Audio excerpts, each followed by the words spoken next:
What's up, everybody? Got a big show tonight. A lot of stuff to talk about. We have got Loki, of course, we'll probably hit on. We have got crazy video game sales.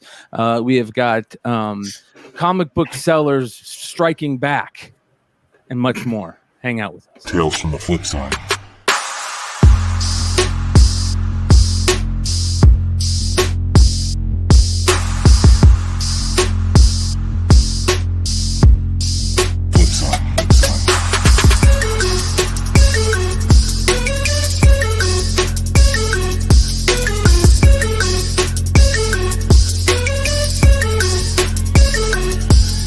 Flip side.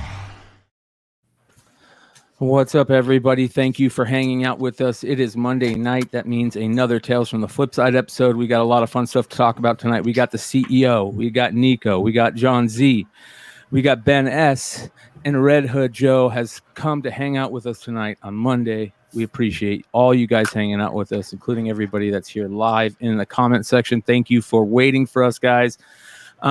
We got a lot of fun stuff to talk about. We got some books to give away. We've got some names to pick. I think we gave a book away last week. Either way, we've got all kinds of fun stuff to talk about tonight. So we're going to get into it. What do you guys want to talk about first? Not at all at once. You guys want to talk about the craziness that we saw on IG? Sure. Talk about that first.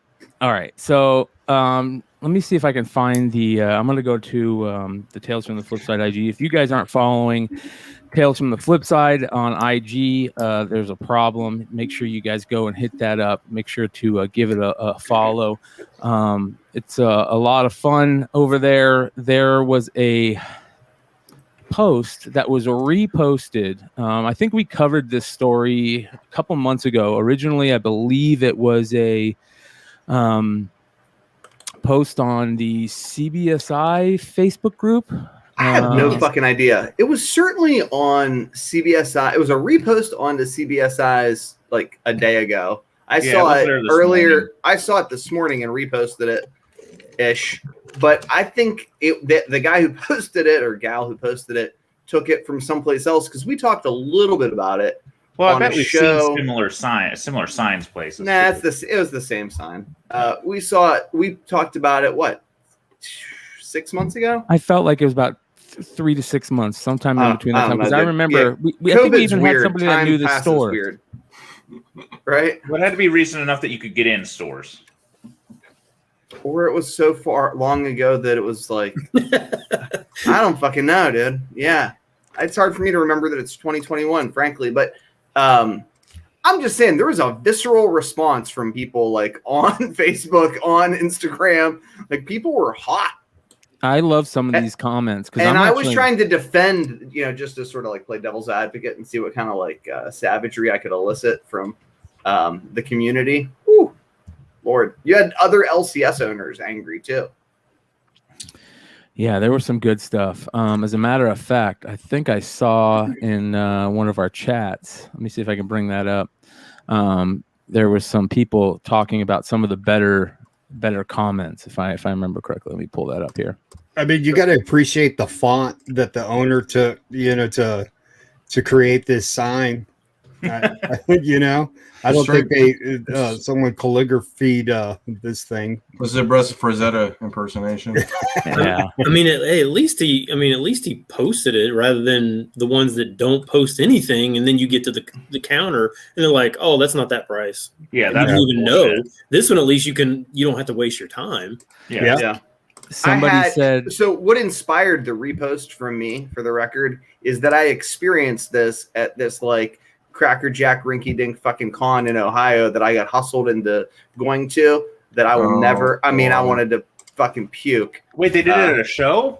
The guy that was running the con, God bless him, he's just not really good at comics. You know what I mean? He was a nice guy, but he wasn't real bright. And it's like part of me wants to help him because, he's clearly struggling. And part of me wanted to strangle him because he was inept, and I was trying to find my better nature. You know what I mean? So like, read what it says too, because people can't see what it says. Well, I mean, there was a time that Stein did a show without pricing his books, but he was just giving them away anyways. Well, we'll read what it says. It says, due to the nature of speculators market, we reserve the right to check and reprice any and all back issues according to the current going value. Now, there were some interesting responses that I want to just go over real quick that I thought were funny. One of them, a guy, I'm not going to mention each and every person's name. You guys can find these. They're on the forums and stuff.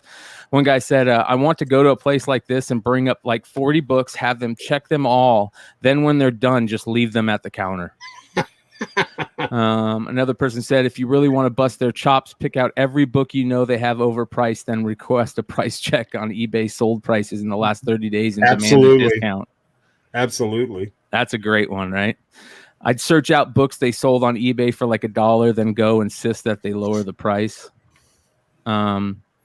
When a seller has several comics in the back issue bin and their prices don't match market accordingly, they're not losing money when they sell it to you for the marked price. They're selling it to you and making back the money they plan to make when they price the damn thing. What these guys are doing is reserving the right to pump up the prices after the fact to take advantage of market jumps, which is fine. It's their merch. But expecting the customer to do the hunting for you and then be happy to gouge them at the register is an idiot way to expect repeat business. I thought that was great. But there were some other people it's technically illegal in some states, for the record. What, for like false advertisement or something? Oh, yeah, I would say probably California. Would be illegal in California. Yeah, states. I mean, states that have like consumer protection laws. I mean, there's a fucking price on the book. There's, so I don't know if with this goofy sign you could somehow skate around. And again, it's like, who cares? Nobody's gonna actually enforce that shit. Consumers don't stand a chance to begin with. But there's a reason why it's technically illegal to try to like change or have a hidden price or whatever. It's deceptive. Right. So like I often encounter situations where I can't get a receipt. Right. When I buy comic books, yeah, fuck yeah, dude. I pay fucking taxes. I am that guy. I encounter situations like, this notion of like, I'm going to do the work of the shop owners for them. Like, here, let me pull all your good books. And then, it's just it. Well, there's some people who were on the other side, which I thought was very interesting. One person said, I would do that 100%. It's a business, which I was like, what? Another person said, with today's market, it's impossible for a shop to keep up in today's insane 1 minute. It's a $5 book. Now it's a $20 book world. They need to make tools. Oh, I know. It's easier for them to do it. That's the exact opposite. They need They've to got make everything money. Categorized, I mean, by title. I mean, hey, there's 6 of us here. Are we pretty well informed to where we could probably walk into any comic shop, look through their back issues in about an hour or 2 hours, and pretty much know every book that's gone up in value? Yeah. Right. So Carter's been there with me. Carter and I and a couple of our other friends, Sleepy, we went to a shop, looked through their back stock, pulled every book that was of significant value, threw it in long boxes, pulled the shit we wanted, had them price it. They gave us a break on it, and we left. Fuck, we were home in time for dinner. I did in South Carolina because the guy didn't like me, so I said, we'll play that game.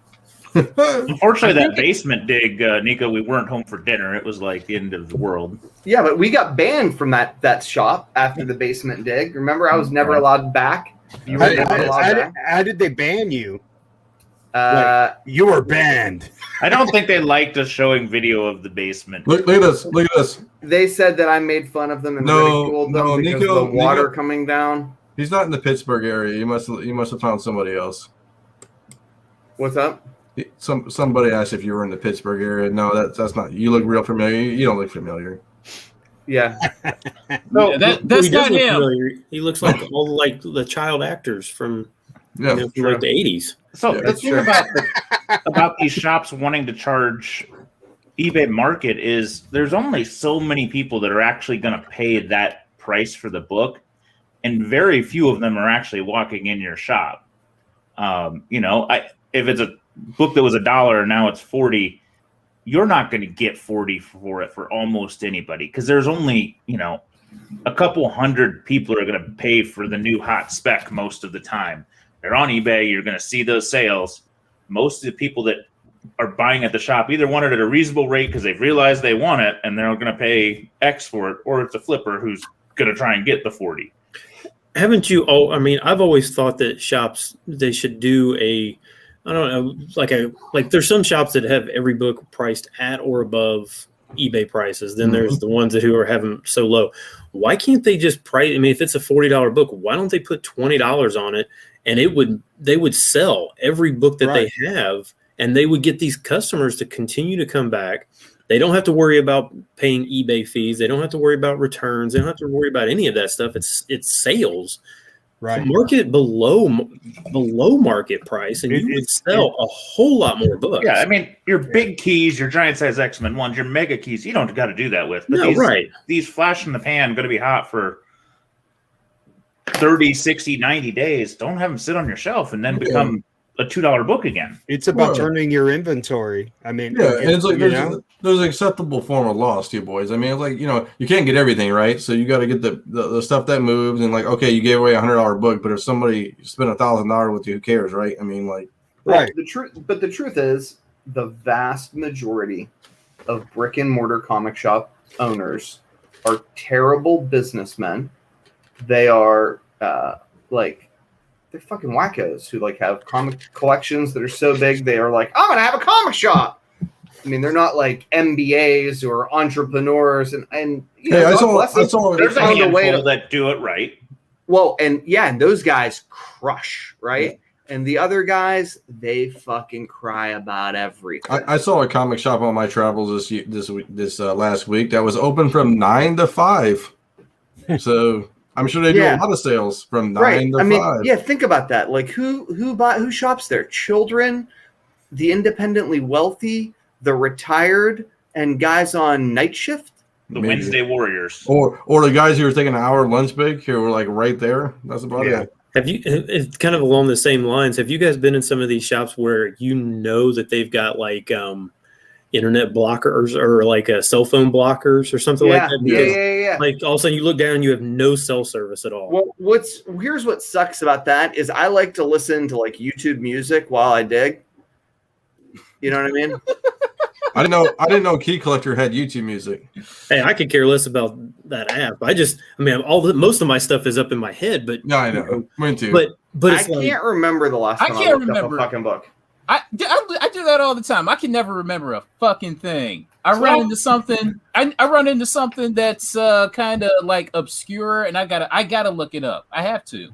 Yeah, I will dig out books and I'll get my pile of 30 or 40, and there's always like 3 or 4 there. You're like, do I really want this, or did I just think it was something? Mm-hmm. I don't need to look up all 50, but there's usually 1 or 2 that you pull it. You're like, yeah, I don't know on this one. It could either be $100 or 4 cents. When you can't spend big money without GPA. No. Right. Yeah. If you're spending big, when I'm digging through back issue bins, it's mostly just remembering what covers look like. I don't even remember half the time. I can't remember the titles. It's just, I remember seeing that picture, or, hey, that looks like something I've never seen before, and it's $1 or $2. I'm just going to buy it because I've never seen that before. I just pulled the eBay app right in front of the person, and I just looked. And I was savage with it. I'm like, oh, this is like $10. You start listing it before you buy it. I'm just like, yo, man. Well, I don't care if I'm looking up eBay. They're looking up eBay. Who cares? Yeah. And I was just kind of playing devil's advocate about how they're if shop owners think of the customers getting an advantage by using eBay. How about this one? So I go to a shop. And, hold on, Daniel. I'm sorry. I'm on a roll here for a minute. I mean, truthfully, if they're mad for you using fucking Key Collector, pay the $2 a month and use a do. That is true. I mean, seriously. If you were worried about every dime there, pay the. If I had a local comic shop, I would fucking pay for a Key Collector subscription for every pull box customer I have. Period. And I would sell them every fucking trash book on fucking Key Collector with a smile on my goddamn face. And I would buy those books that nobody else could fucking afford in his top 10 list, right?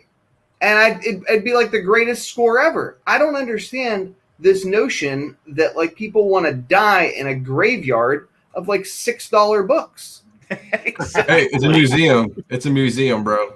It's a fucking shitty museum, though. Like, my God, there's no Picassos on the wall. It's like a museum for the mentally infirm. Like, some museums are built out of gold and marble, and some museums are twigs and sticks, bro. You got a pile of Loki spec books that you missed the fucking market on in 2 weeks. Dude, Loki 2B cover. Know about that? So I went to a shop, and the guy was not very pleasant with me. I go, because, I look at the wall first before I go for the books. I'm a CEO, so I look at the wall first. So I asked the guy, I go, is any of these prices negotiable? And the guy goes, no, none of the prices are negotiable. I'm like, okay. He goes, I tried to negotiate a book once and almost got fired for it. I'm like, well, that means he's just an employee. Which is fine. I said, well, what about these back issues? Nothing's negotiable. So then I was like, okay, you want to play that game? I went real crazy with it, man. I was like, here we go. Everyone's got a price and you're about to pay it, baby. So I went through all this. I went through every box he had individually and was like, okay, this one. I got pickups today, boys. You want to see me? I almost pulled out the gold chain on them. Now, Z, when we went to that shop, what did we do? We like brought them a big stack of books for them, right? Yeah, we found stuff like what was that? There was that Immortal Hulk book that we found a stack of them. I didn't want to. I knew he had some or whatever. Yeah. He had them on his wall, and I'm like, here, I found 10 more copies. It was a hot book at the time. Here, go ahead. You mark these what you want. And we said, here, these are what we want. We didn't know he was going to price every single one, but right. But the point he wasn't honestly unfair with us either. No, not at all. Absolutely not. But angry after the fact. I just don't understand why there has to be this adversarial sort of perspective from either buyers or sellers. I mean, like when I go into like a shop, I'm not like, man, I'm gonna fuck this guy. Like no one's in the like I've never had that like roll through my mind. Because you're not a psychopath savage like I am, because I do this, I say it every time I walk into this place, this is mine.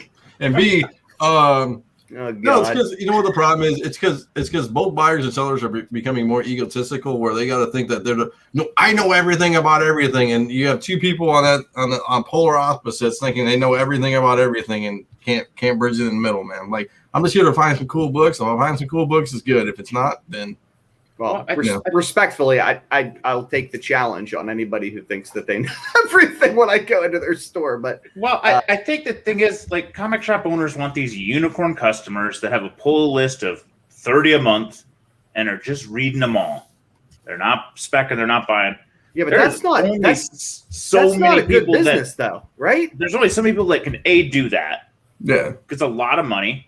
Yeah, most people that are wanting to do that have to sell something to pay for it, so they want to spec a little bit. I mean, because there's people that are collectors that spec, and then there's there's all these spectrums here, and these shops just think that you have to be this type of customer to be a great customer. No, people that come in that are going to flip a few books are going to come back and spend that money with you most of the time. Just let it happen. And a lot of the times they don't know how to grade their own books, man. No. They'll hike up a price on fair market value, and the book is shit, and it's got spine issues and color breaks and color rub, and you're like, are you serious? I mean, it's not even. Have you ever been in a shop that just started sending stuff to CGC? How many like 8.5s, 9.0 moderns do you see on their books? So that was that store. They had a bunch of 8.5s and 9.0s. I'm like, oh boy. And then I look at books. I'm like, hey, how about this book? And I just rub my finger down the thing. He's like, what you doing? I just hand it back to him. Here you go, bro. You don't even need to look at that. There you go, bro. What you doing? Yeah. I go. He's like, what are you doing? I just don't want it, man. You should have been like, man, I just caress my books, man. I just love it. Even Doc Joe could see spine. Talk dirty to me. Yeah. 162 live people. Thank you guys for hanging out with us. Show's just getting started. We've got 164 fans and one manager of a comic chain in the greater Pittsburgh area. Yeah. He's very angry. Very angry. Shout out to I recognize Nico. Sorry. Well, but you do know he already knows you're a prick, so. Oh. It's true. Right. Everybody knows that. I mean, Shout out There's nothing new. to Wanted Comics. We're going to give these away later on tonight. nice vinyl set. Look at that. Yeah. So Nice, these nice. these were the books that we talked about last week that we were going to give away. You could use that to prop up a failed comic shop. And B, Comic Man Andy, I got to give him some love because he's from Michigan. We got to hang out and hook up one day, man. I'm from Michigan. I got to meet more Michigan people, man. I'm tired of going to Ohio. I was almost in Detroit this week. Were you? Well, I've met a few Michigan guys. You're all degenerates. You know. We're almost going to send Paul north of the border so you can claim him. I hope so. Oh, Brian's got an unboxing here, man. I do. What do you got? It's a card. That's later. That's some more giveaways. Nice. Yeah, care of Wanted Comics. So we're gonna open that tonight and give one of those books away. I screwed up not buying their last one. I just was not paying attention. Listen, there's a lot of those places that we can say that for, and not just ones that we're friendly with on the channel. There's a lot of books out there, exclusives, that I really wish I would have grabbed that I didn't know were going to be that hard to get. So I mean, Leg's gonna beat me because I didn't buy a He-Man. I wasn't paying attention that week. Well, I didn't even know it dropped until it was on IG, and I was like, shit, add that to the long list of things I've missed. Well, if you didn't get He-Man, maybe you need to stick around. Oh boy. Is there a contest I can enter? Probably not. Yeah. Did we and Nico could do trivia till one of us loses to get it? Yeah. Did we already talk about Black Widow yet? No. No. I didn't see it. I don't think we need to talk spoilers.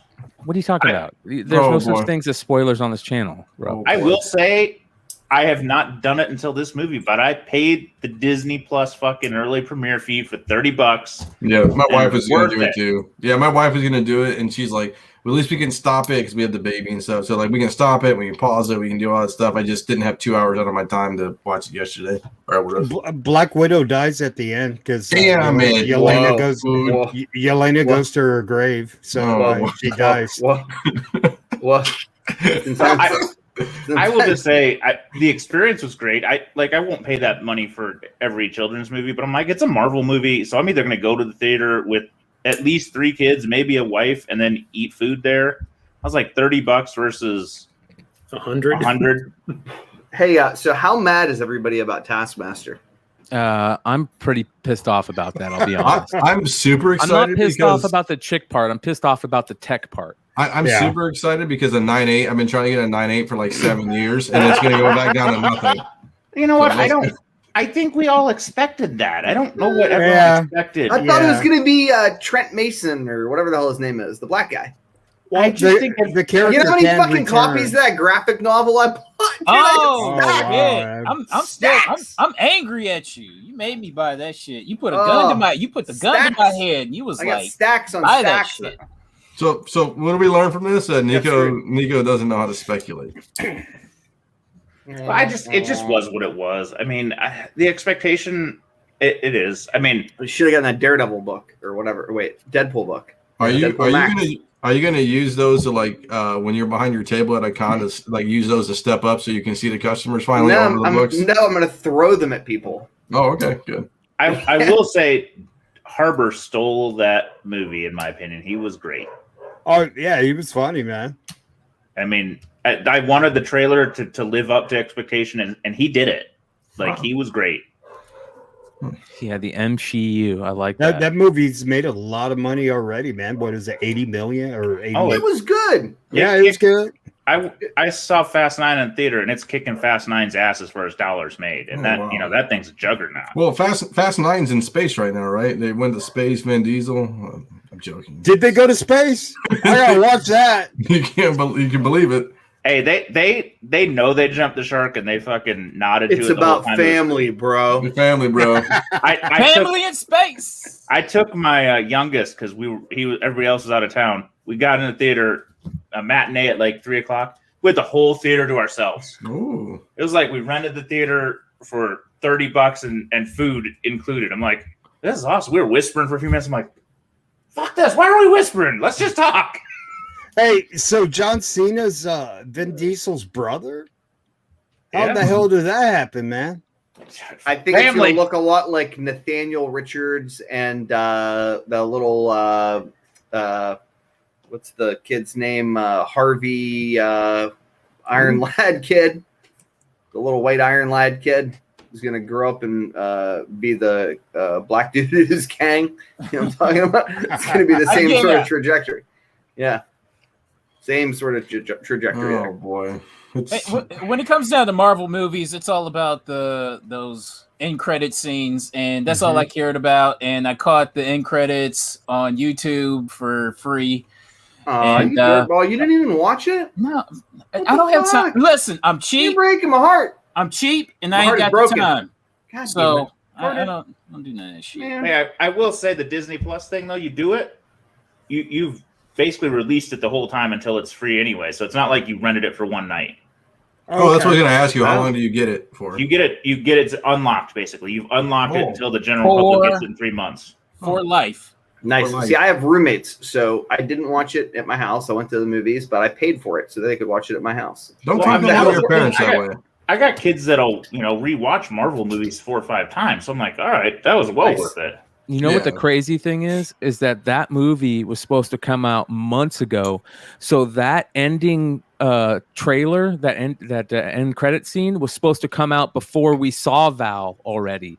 So that was supposed to be the first appearance of Val. And then the when we saw her in Falcon and Winter Soldier, that was where we were supposed to see her the second time.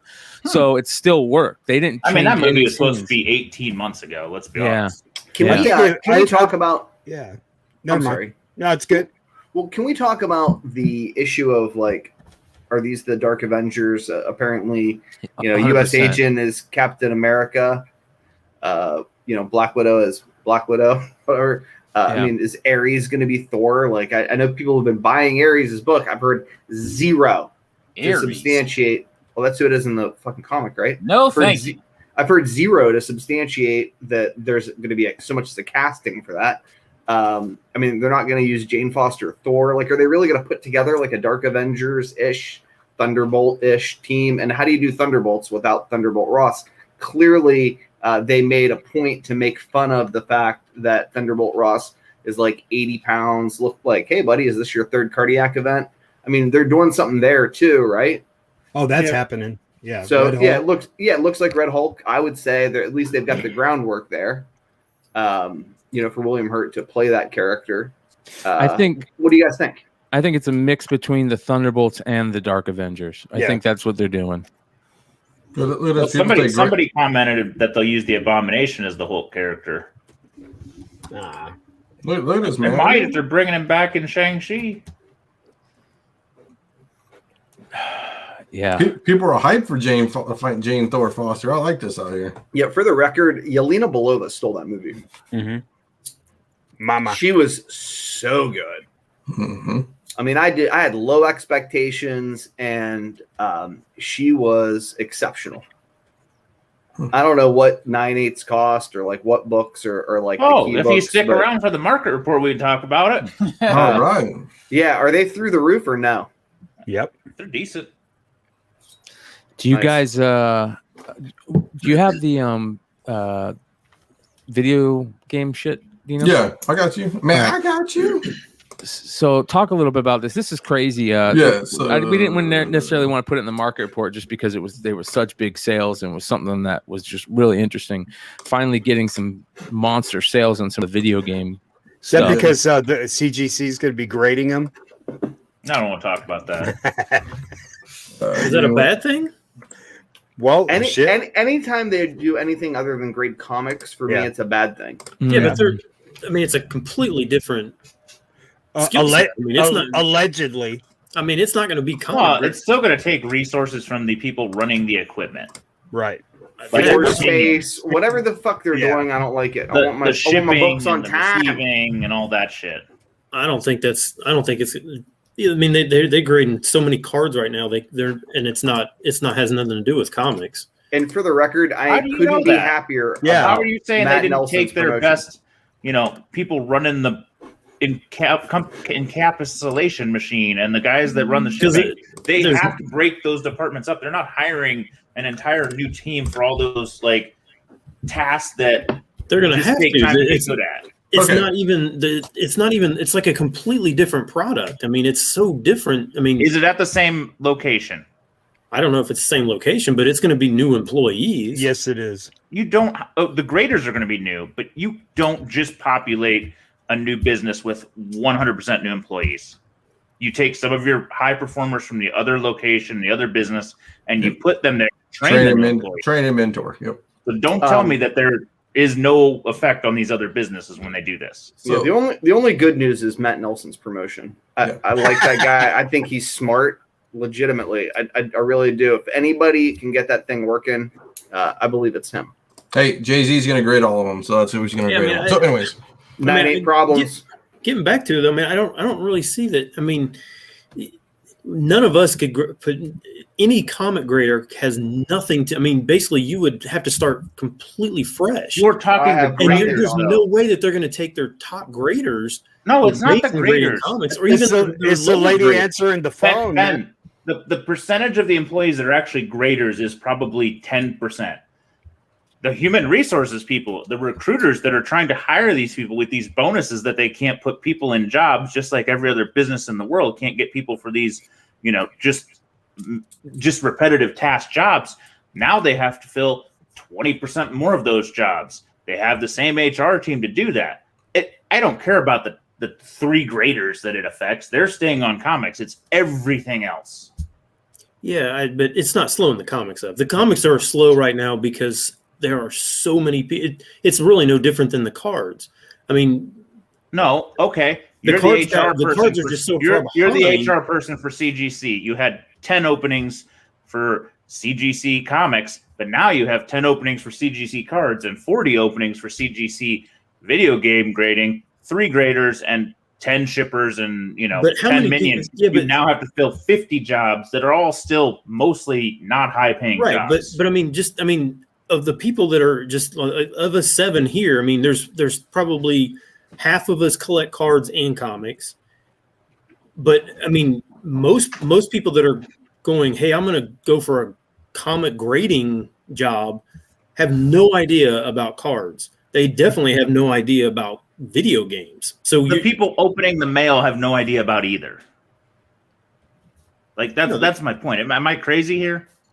You're just saying that there's more jobs going to be have to be hired other than the graders. 85% of the jobs are not the graders and have nothing to do with knowing anything about them. I think it's a reasonable conclusion that if you are fucking 150 million% behind in one area of your business, that it's perhaps a substantial impediment on resources and focus to open a new division when people who have, a heartfelt desire for them to get what we know and love, comics, running like a well-oiled machine, would, I think, uniformly believe, go get your house in order over here before you expand over there. I don't think that's an outrageous idea. Yeah, but I mean, that being said, to Stein's point, what he, I assume, is saying, and don't let me put words in your mouth, is if they're fucking opening an entire section for video games, it's not like they just decided that on a whim. The infrastructure and resources are already there. Perhaps that's the reason why we're so far behind. Whatever sort of brain drain or resource drain has already happened while they were in the planning stages. It is what it is. I don't know that that's necessarily going to hamper the fucking rebuild on comics. Yeah, if they're going to pull resources for that, they're going to pull them from the stamp graders or the small. I mean, because it's not just comics that they grade. They grade stamps. They grade coins. They grade money. They grade all these other things. And I bet they're all behind. They're going to pull it from the lesser of those. I bet they're all behind. They're not hiring another HR recruiter. I get it, but having a HR recruiter, they're obviously not going to be able to open a video game grading division until they have enough employees because it's starting from scratch. So I get it. I'm just saying it's not as simple as these 3 video game graders have no effect. It's everything. They've started 2 new businesses and they're behind in the one they're known for. Well, they're behind because they keep having all those stupid people come in and sign, and that's a whole nother problem. It's like if you go to a bar for a beer, and you just want a beer, right? But all of a sudden they start making mixed drinks, and it takes you forever to get a freaking beer. You see what I'm saying? You see what I'm saying? That's a Sean Leggett fucking strategy you just explained. I love it. Let's bring it back to these crazy video game stuff. Let's talk about this. So everybody's gonna go lose their mind. So let's talk about it. So now I saw in the comments, WATA doesn't have a census. I guess WATA is owned by Heritage. Is that true? I heard that in the comments. Who's the guy? What's his name? I don't think they're owned by, but I think there's some connections floating around. Okay, I don't want to put words in people's mouths. What's the guy's name? Hessler. Oh God, I forget the WATA guy's name. He used to be at CGC.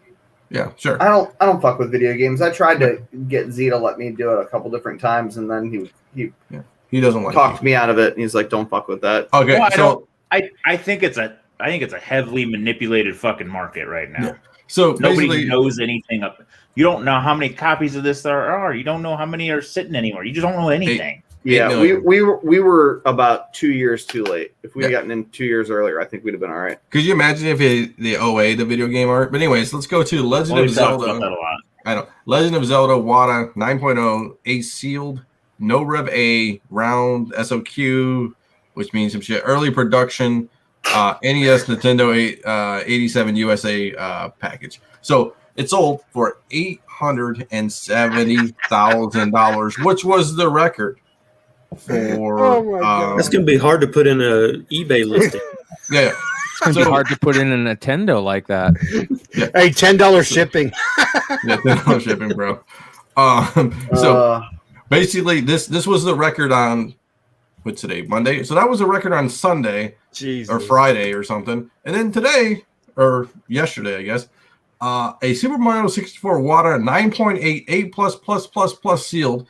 Nintendo 64 sold for $1.56 million. Damn, I had that game, dude. Why did that one be? Is it just because there's no sealed copies? Probably there's no sealed copies. It was made in Japan. Mario. Yeah, first Mario's on first 64. Yeah. Yeah, and the problem is, our local nobody knows how many copies are hanging. Like that same person could have 10 copies. Correct.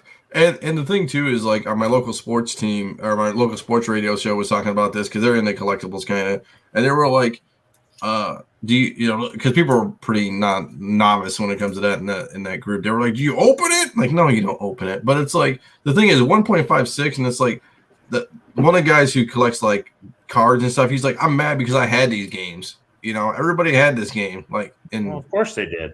Everybody opened it, right? So I mean. I don't know. This is all like on my list of things that I want. Like, it ain't that one. I mean, I'd like a Castlevania sealed. I think that'd be dope. There's some games that Mortal are awesome. Kombat sealed would be dope. Yeah, I'll take Mike Tyson's Punch Out. Oh yeah. I remember looking for a sealed copy of Doom because that was the first peer-to-peer shoot 'em up, and I just gave up because I could never fucking find one or figure out like whether it came in a box, this or whatever. It's all vaguely interesting to me, but Battletoad sealed. You got to be way into it because there's variations of print run and production. Yeah, and that's when you say there's variations, like the understatement of the century.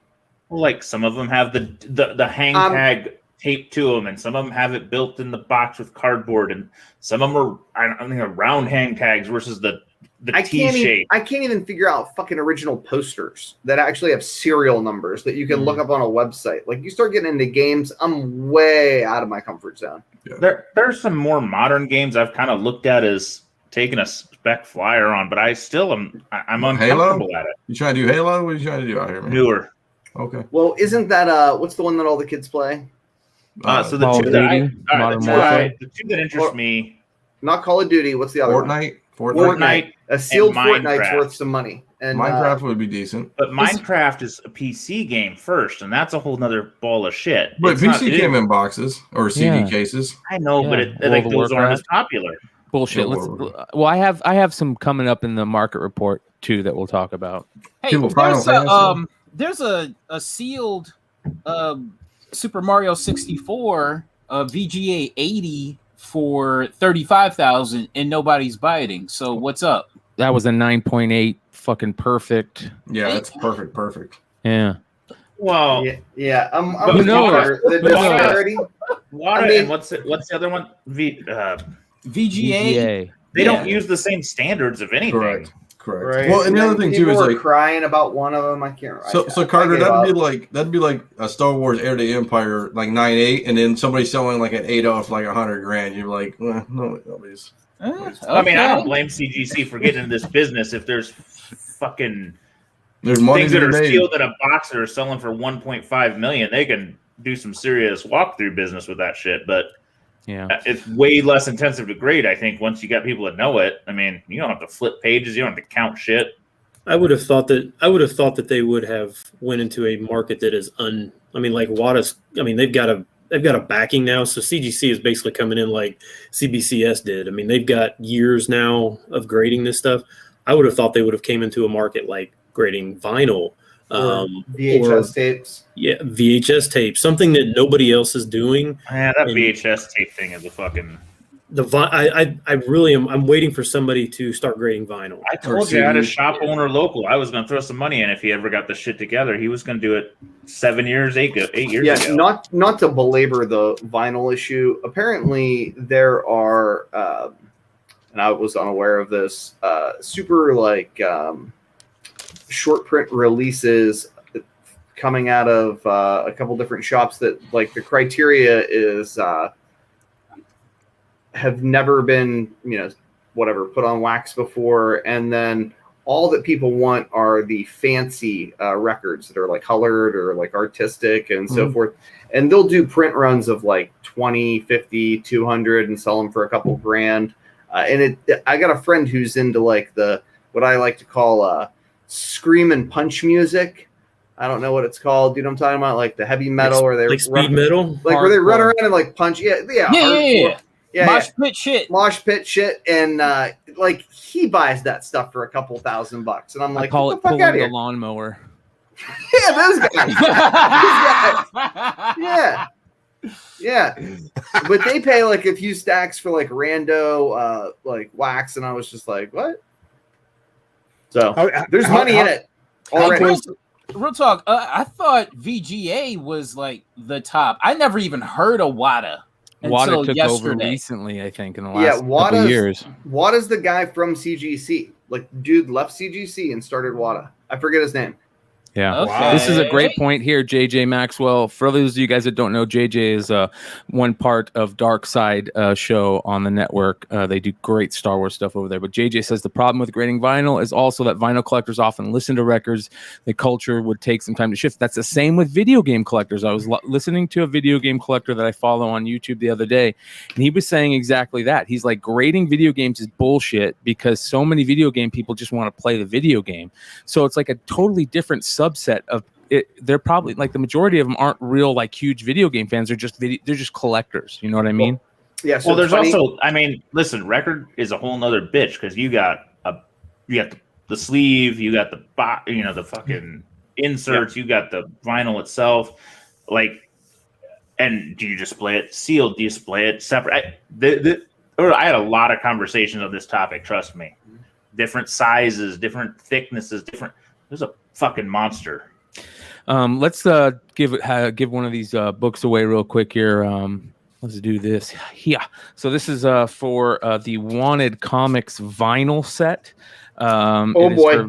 Vinyl number 1, the super dope Blizzard of Oz homage. We're gonna give away. Did you put my name in it? I'm joking. What is that book about? Z left so he could enter the raffle. Damn it, Z. Here we go. So what is that book actually about? I think it's like it's by the guys who did Plastic, and it has some type of deal with rock and roll, and I don't know. I haven't read it, to be honest. I don't want to say what it is. I don't know. So the comment I asked was to give, I wanted to know their favorite rock and roll album cover, and Matt R1. His comment was favorite rock and roll album cover, Bon Jovi, Slippery When Wet. So Here we go. Vinyl is unsettling tale of psychopath, sweet love, and a serial killer named Walter. When Walter's best friend, the FBI agent charged with his capture, is kidnapped by a death cult of all female sunflower farmers. Walter finds himself deep within an underground labyrinth filled with secrets and monsters, but there are other monsters more horrific than his.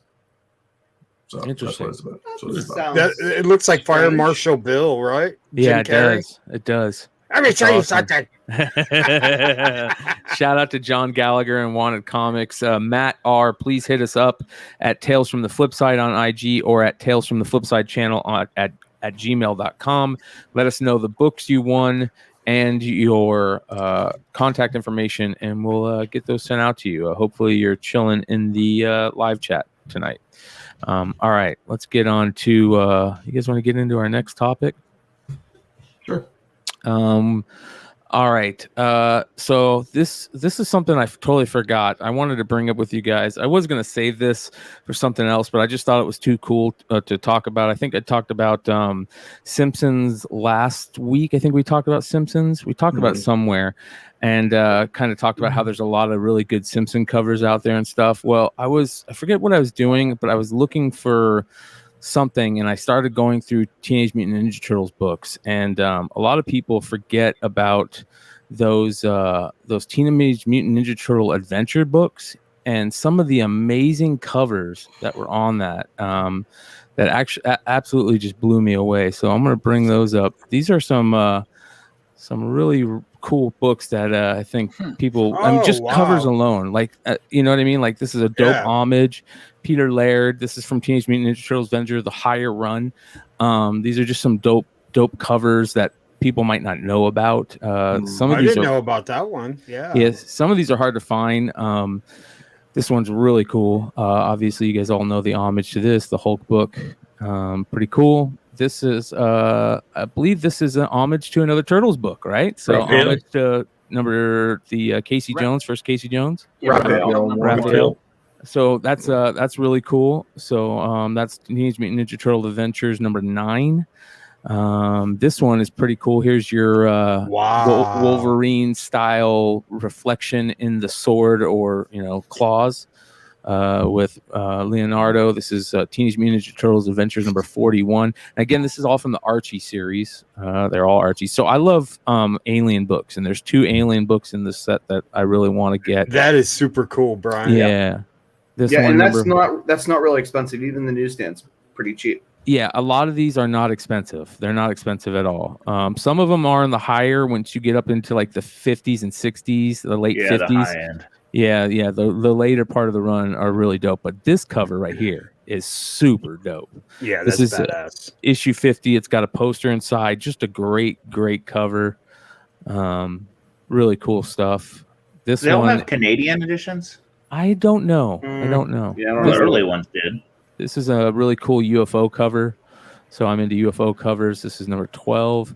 This one's really cool. I like the baby turtles, right? Anytime they do the baby turtles, this one's number 71. I buy the baby turtle stuff all the time. And this feels like an homage, right? Doesn't this feel like an homage? This is is that the homage of like the giant size X-Men when they're kids? Yes. No, that's too early though. X-Babies? But when was that? I don't know. I mean, just really cool stuff.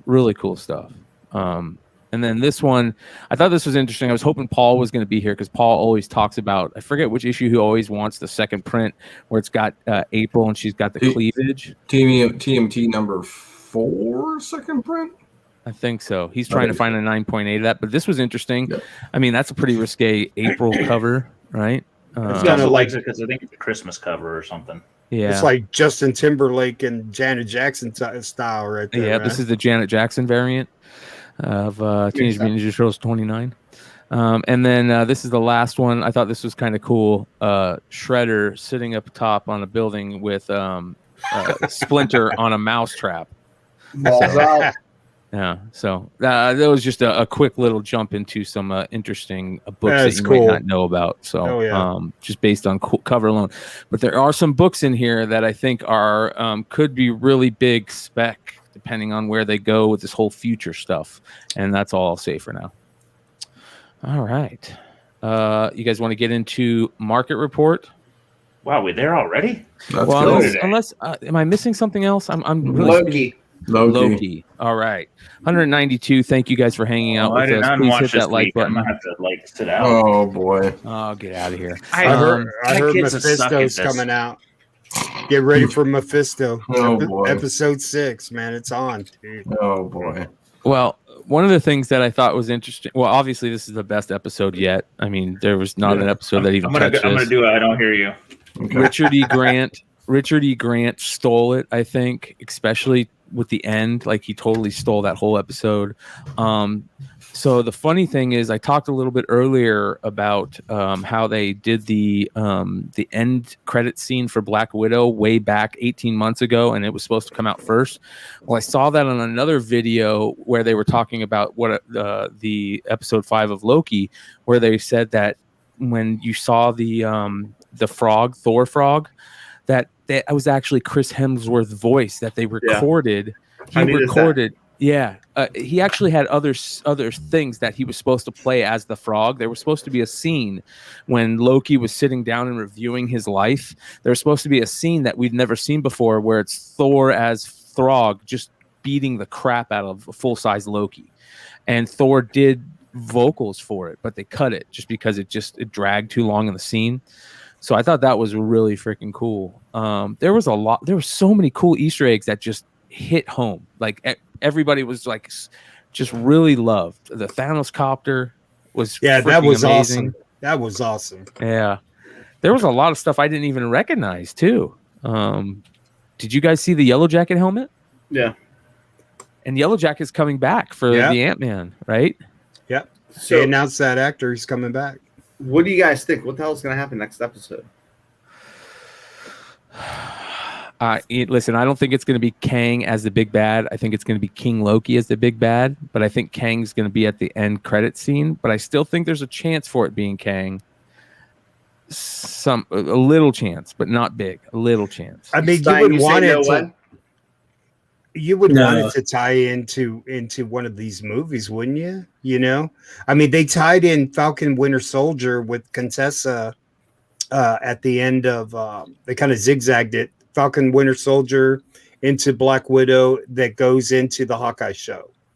You know, with Contessa, it does that. So you would think, does this tie into like the next movie?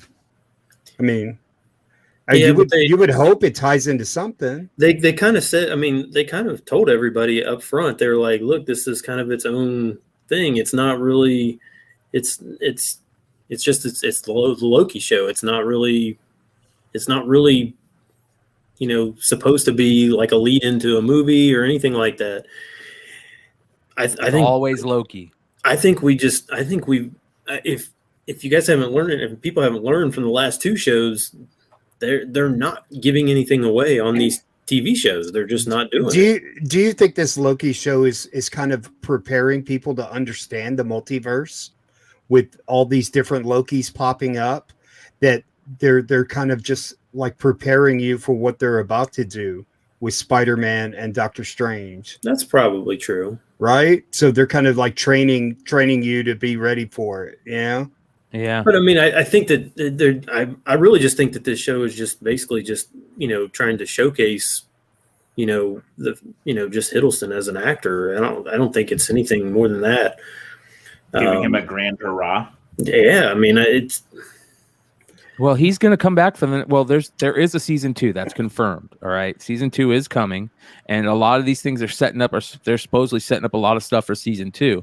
But I watched this really cool video on YouTube. I forget.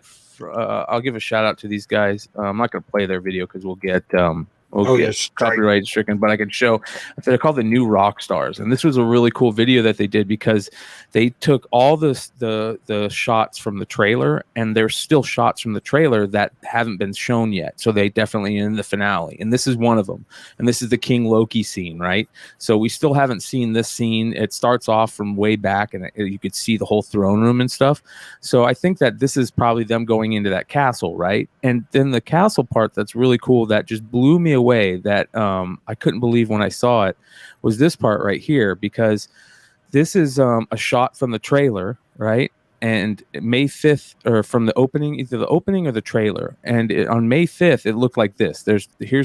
People didn't even know this was a castle. It just looked like a piece of rock on the rock, right? And then once we saw the castle scene in the trailer, they changed this picture to have that tower have the gold castle thing. It looks just like the castle now. So this has got to be where they're going, right?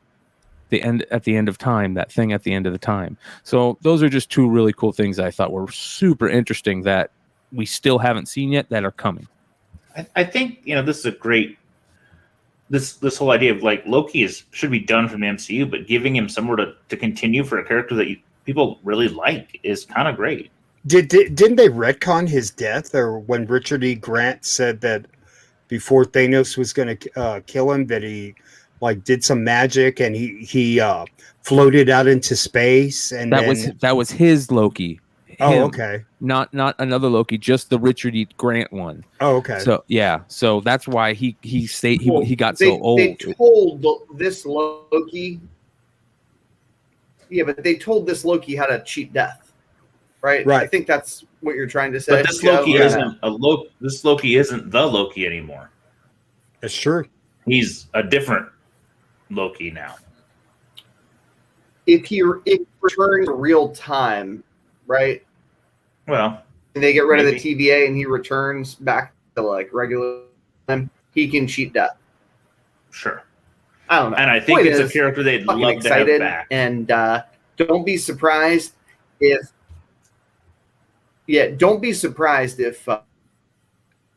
we immortalize Mama Tut and that extra scene isn't the boner this time. Yeah. Well, I tell you what, I mean, of Phase 1 characters, if you can keep Loki and Helmsworth around for years, do it. They're just a great combo. Yeah. I mean, because you need something to keep this universe going, because if you just spin completely out, it'll be fine, but having something to tether to the original is always appreciated, and I think he's that character that still has just kind of overperformed. Yeah. Both of them. Yeah. Well, I thought this was pretty cool.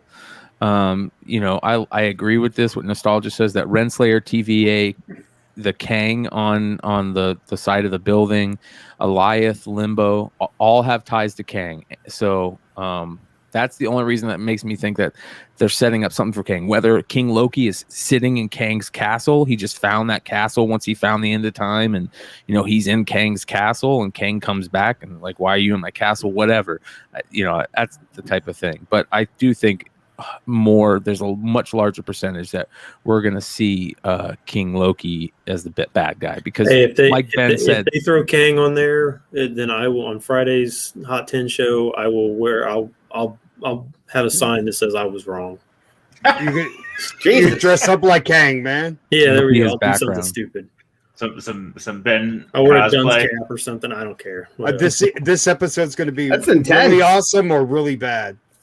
Yeah. I mean, let's see. Hopefully, Donnie legitimately, Cates didn't write but if they don't put Kate, or if they don't put Kang or Immortus or somebody at the end of this episode, a lot of people are going to be so pissed. But they've been pissed at both at WandaVision and at Captain America too. So it's right. That's why I think you got to throw them an actual bone.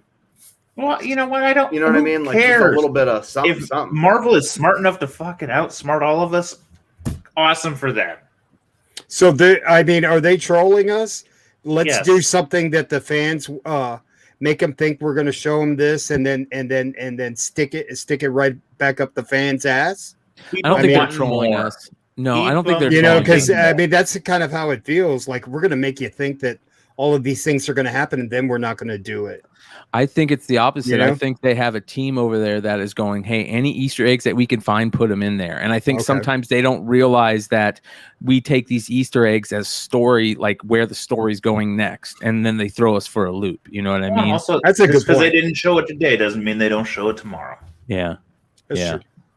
All right, let's get into the market report here. Let me get my screen up here. Because I'm You know, right before I'm about to get mad, Brian, you always calm me down, man. You know, Yeah, you talk me off the ledge, bro. Yeah.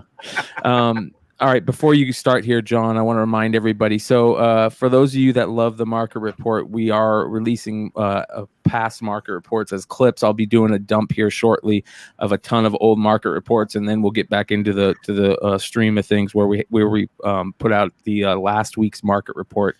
And as this week's clip, so you guys can find those clips on Tales from the Flipside's YouTube channel.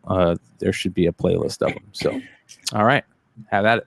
All right, I just felt it was appropriate to show kind of this has got to be kind of that high water mark for this book for a while. You know, there's no reasonable expectation for it to continue going up anytime soon. So, 1750 for a 6.0. Now we look at, kind of the future. You got that Dynamic Forces #1 seems to be the king. Nice. Almost 1,500. That Inhumans Dude, 5, which is you're going to CGC. Well, you'll see it in time for her next appearance. Yeah. So that's nice. You I won't thought sell it too early. I thought it was like a $40 book. Yeah. Yeah, right. The Inhumans 5 is pushing. That one jumped all around from like 600 to this seems to be the highest sale is this 800. I think it'll probably bounce, a little back down towards that 5.6 for a while. But if she comes back somewhere, then yeah, we'll see some heat. And then that bronze medal is the standard of the #1. So some decent money at almost $300 for that book. Yeah, that's not even a first appearance. So yeah, well, it just is. People need an option BE and an option C because obviously not everybody's going to play $1,400 or $800. So you got that. This one threw me for a fucking loop. I don't even know what to say. This happened pretty recent today. I think I didn't catch it in the morning and I caught it this afternoon. Almost $5,000. I don't even know what to say. There's no Netflix is going to take a big old chunk of that. I mean, how good does this show have to be for that to be a $5,000 book? Yeah, that's way more than the Walking Dead one, right? Yeah, That's Walking Dead on steroids, and it hasn't even shown up. I think we were talking about casting. Like if they cast some really good actors, I mean, that certainly would help. Yeah. I know you guys know this. I don't. What's the print run on this bad boy, roughly? I checked just today, and it was around 40,000 from what I remembered. So something in that ballpark. So we're already talking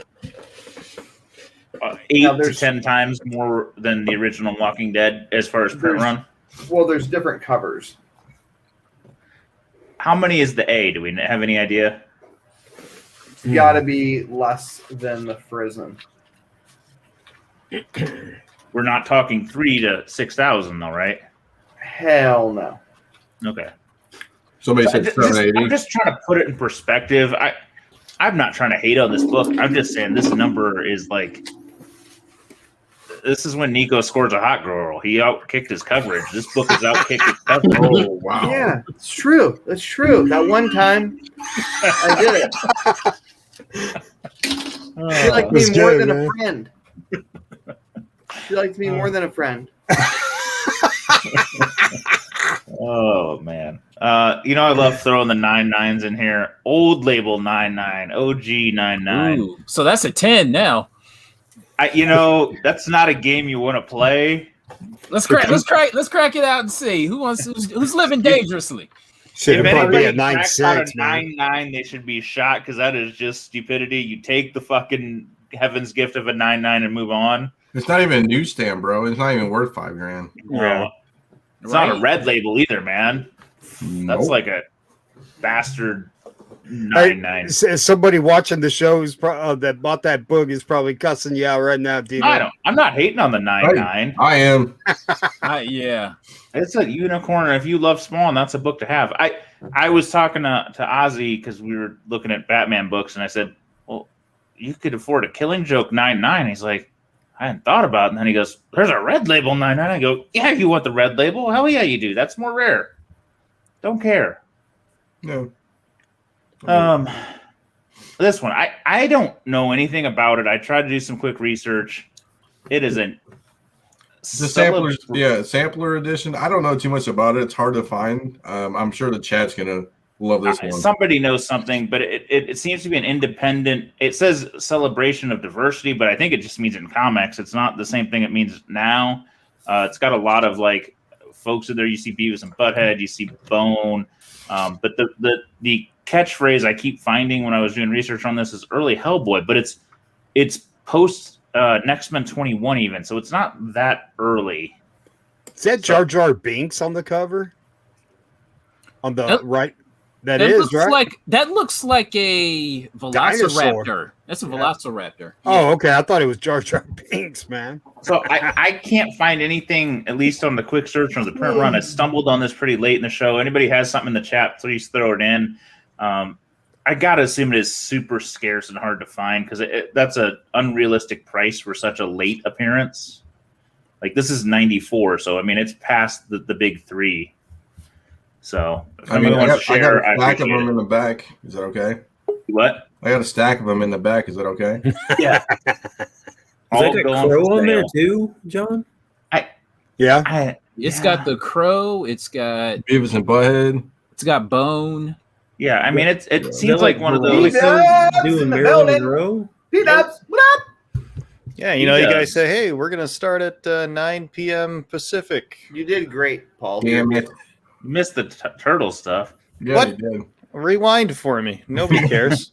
I wasn't trying You go to back and add watch insult it and to- then catch up. Be nice to Paul, my man. Just this He-Man book is. I mean, this isn't even I don't want to say it's not a key, but it's just He-Man It's number not. one. It's not a key. It's just some bullshit. Yeah, I mean, $600. Holy shit! I don't even know what to think. I mean, he nailed it with combined shipping. I mean, He-Man is through the roof. 80s nostalgia. I mean, McClay is going to talk about it. I just, at some point, I don't know what the limit is of 80s nostalgia. You gotta wear fur underwear. The limit is us getting older and 90s and 2000s nostalgia kids. It's already kicked in, though. Yep. So I don't think there's a limit until we die, bro. Well, somewhere out there. But yeah. Cool. I don't even know about this book. What is this book, man? This was on the Hot 10 this week. Madame Xanadu. It's funny, man. This one is one that It's been a cheap ass fucking book until like a year ago. it's still cheap relative. But I mean, I remember AC talking about this book, man, and 10 years ago we were looking because there was like 198 for a long time. It was tough to find in high grade because They're tough to find, period. nobody gave a shit. Yep. Like it is tough in high grade. I don't know about 9.4 type high grade these days, but it was rare for a long time because people are like, who's that? And there's a lot of chatter, so we'll see if it gets made. This one, yeah.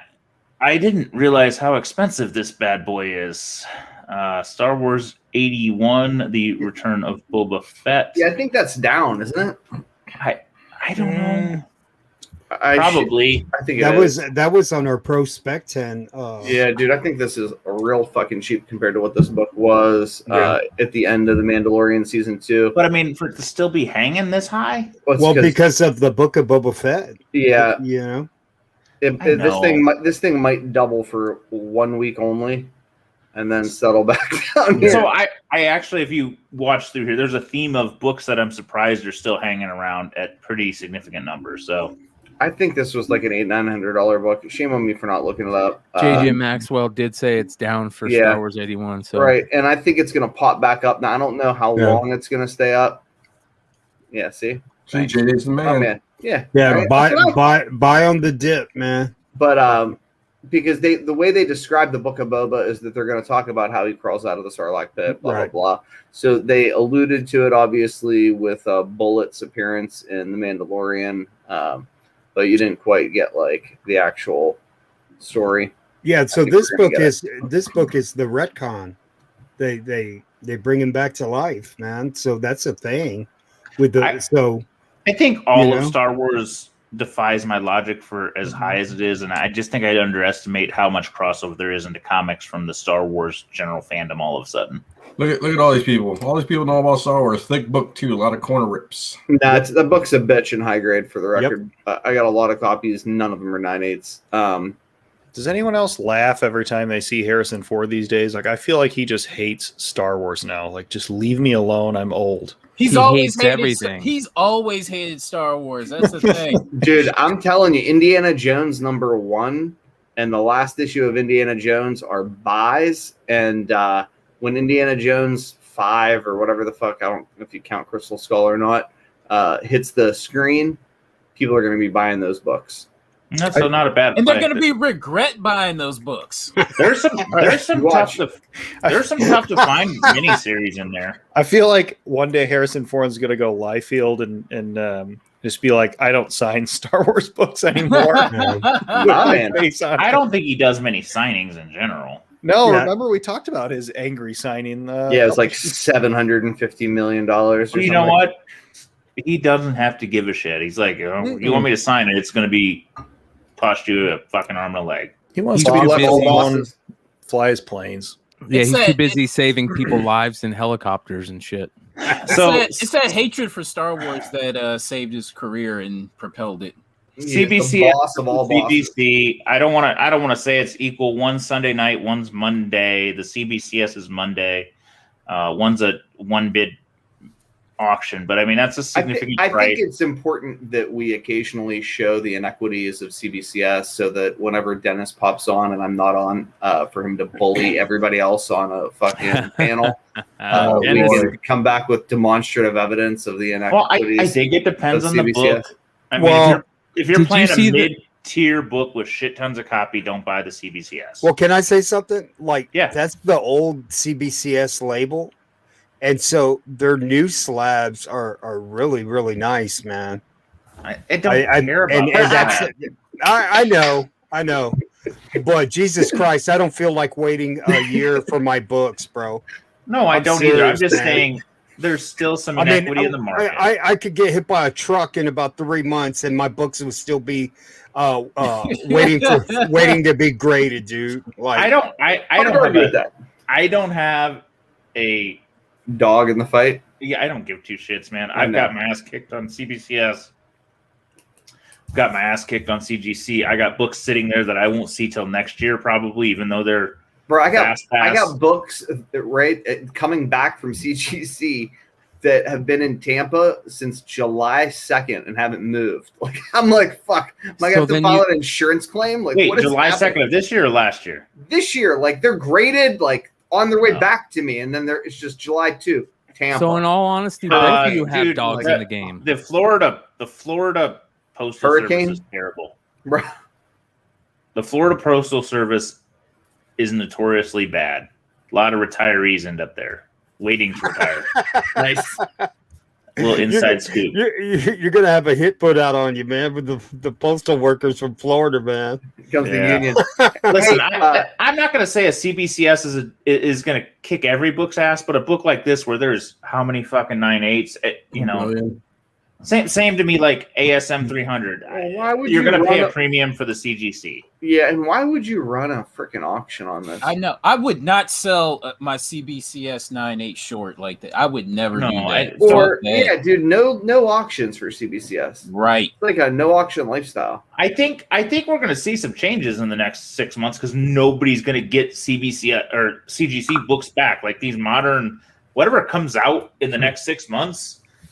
Is going to be interesting to watch because people can't get CGC moderns back unless you pay like walkthrough. Even people are getting their CBCS books back in 2 weeks, bro. No, I think it's going to be interesting to see the modern market and what happens. So I don't really care. I'm not a CBCS hater. I don't care. So yeah, who's a CBCS hater? Christ, we should just do anything we can to support Steve Borak. He's such a nice guy. He is a nice guy. Yes. I just am educating you. Don't put your shit up for a no limit auction. Oh boy! Oh yeah! This. I'm back for this one. It's that's a banger. I'm feeling it. I'm feeling it. It's one of those, if you're playing the dark Justly Dark. This is one of those kind of characters, and it's it's DC. There's a Silver Age appearance, and then you really want to get hardcore. There's a Golden Age. Like I'm watching Shazam 28, going, oh, people are paying a shit ton. Why is Marvel Family 1 still so fucking cheap? And everybody just listed their books at numbers nobody's thought about paying. But I'm like, some point somebody's gonna think about paying that number for those books. Yep. How fucking beautiful is this one? Damn. I've never seen this is a cover I didn't even know existed. Shout out to Mike Morello. I know has one of these bad boys. Oh, does he? Good for him. Oh wow, that's pretty. Yeah. So tough book. Nice. Chris, I hope that wasn't his. He sold. Fuck. No, it's not. Good. He wouldn't sell it. That's a beauty, man. This color palette is like way ahead of its time. Everything stuff. It's got I don't know what possessed me to put this in there. I just this book. Keep fucking around. I might buy one. This price. This book though, I just it loses all its panache to me out of the frickin' poly bag. Yep.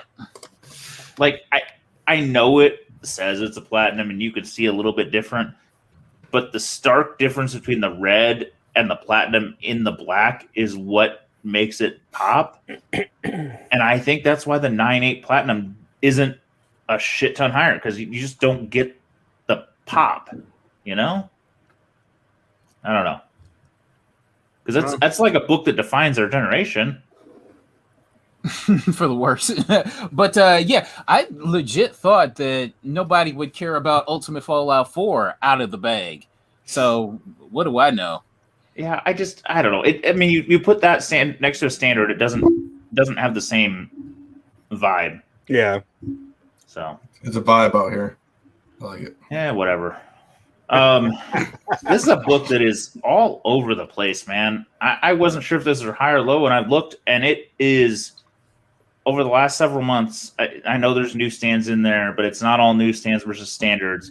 This bad boy is from like the high 4s to up to almost the 9s, like all over the place, up, down, up, down, up, down. So, Do you remember when we did? It was right after I joined the channel, however long ago that was, and there was a warehouse find. Or single owner, and there were like 12 copies of #1, and we were like, "Oh fuck this fucking book!" They were like $20 a piece. Yeah. Didn't somebody have a case? Yeah, somebody absolutely had a fucking case of them. Yeah, dude. You remember? Joe remembers. And we were all just like, "Fuck this! No way! Not buying it!" And good God. Well, I still wouldn't buy it. And never was Spider-Woman fans. I don't care about new origins. The Marvel Spotlight 32 has always been such a superior book, but to think about this as a potentially a $900 9.8 makes my head explode. I think the issue is this is the more traditional look of the character, though. Okay, that makes sense. All right, yeah. Is Daenerys going to play Spider-Woman? God, that'd be awesome. Mama! I do have sitting in the Tampa warehouse that I may see by the time that Sony does something with the character. I do have one that is a solid 9.6 with a, if I bribe the guy, a chance at a 9.8. So we'll see. Well, hey, 32 of the one. 32 of the one, Z. Oh, I would take the 32 all day, but no. Your copy. That's I got a 1. I got you. Well, since they've been sitting in that box for like 7 months, all the pressing is gone. So. Oh, I don't even want to talk about that, man. I don't even want to talk about it. Yeah. What's that heat, man? It's not going to be good. I'm going to have books that Sean thought were 9.8s are going to come back 9 fucking 2s because it's all just settled. Yeah, the humidity, man. No, I don't want to talk about it. This crept back up, right? Wasn't this like? So this book is the same story. It bounces around. Yes, there's a newsstand and not newsstand, but I think the general public that's kind of newer collecting still doesn't grasp that concept. So if a newsstand sells high, the standard sells high and back and down.